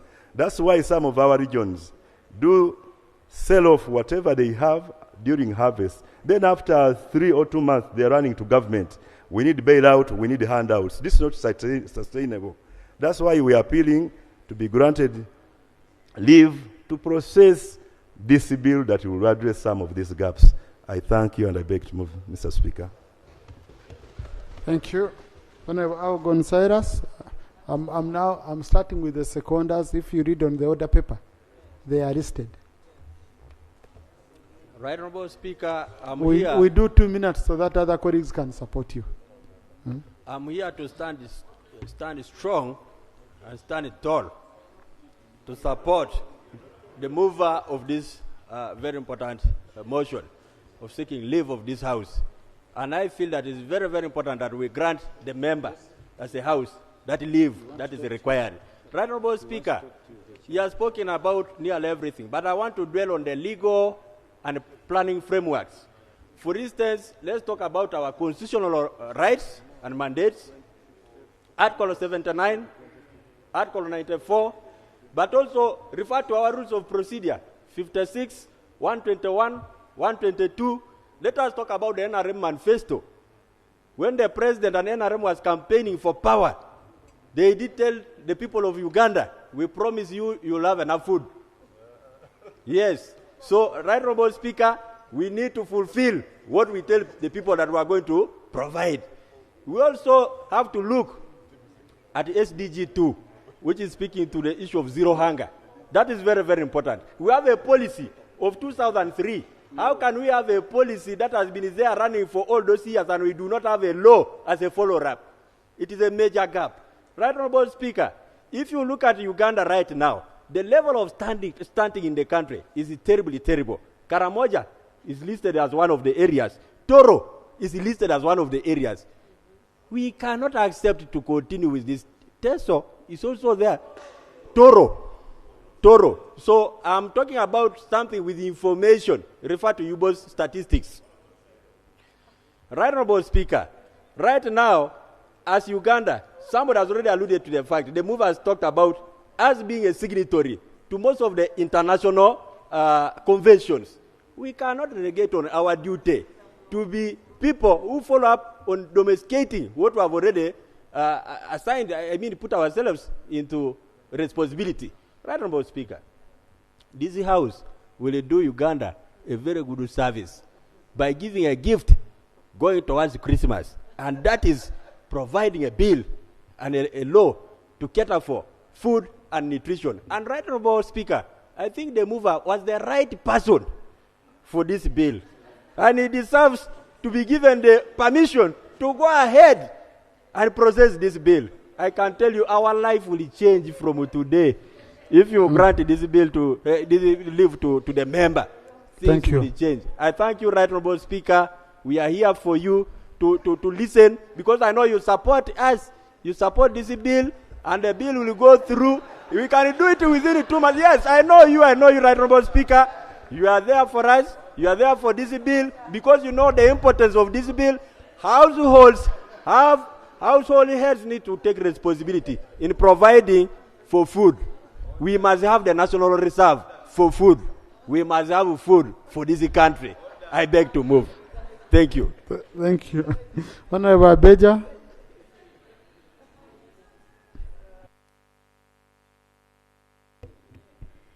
Thank you, Right Honorable Speaker. I want to begin by appreciating our move of the motion. Right Honorable Speaker, I'm here to second the motion basing on the following reasons. Right Honorable Speaker, in Uganda, we have agencies that are supporting our country. One of the reasons why we are urging for this bill, these people use their money to do their surveys in our districts. One of the reasons that touched me is when they say that Lango sub-region is not much affected. But Right Honorable Speaker, if you go to Lango, you cannot compare Otuke with a district like Kole and Oyam. At least for them, they have some bit of food for their people. But us, if our country was really having that money to carry enough survey, they would equate us to Karamoja. So Otuke has a district, is at the level of Karamoja, not at the level of Lango sub-region. Two, Right Honorable Speaker, I'm supporting this motion. The OPM investment plan of 2021, 2024, 2025. They just wanted 3.28 trillion in 5 years to support this program. But since this money was not provided, Right Honorable Speaker, the research that we have got, that if you invest one USD, at the end of the day, in the long run, you can harvest 30 USD out of the 1 USD that you have invested. But Right Honorable Speaker, if you multiply this 30 USD by 3.2, our country is losing 98.4 trillion. That could have been for other issues. Thank you, Right Honorable Speaker, but our motto for this bill is we need money for nutrition and we need nutrition for money. Thank you, Right Honorable Speaker. Thank you, Rokwanga Phillips.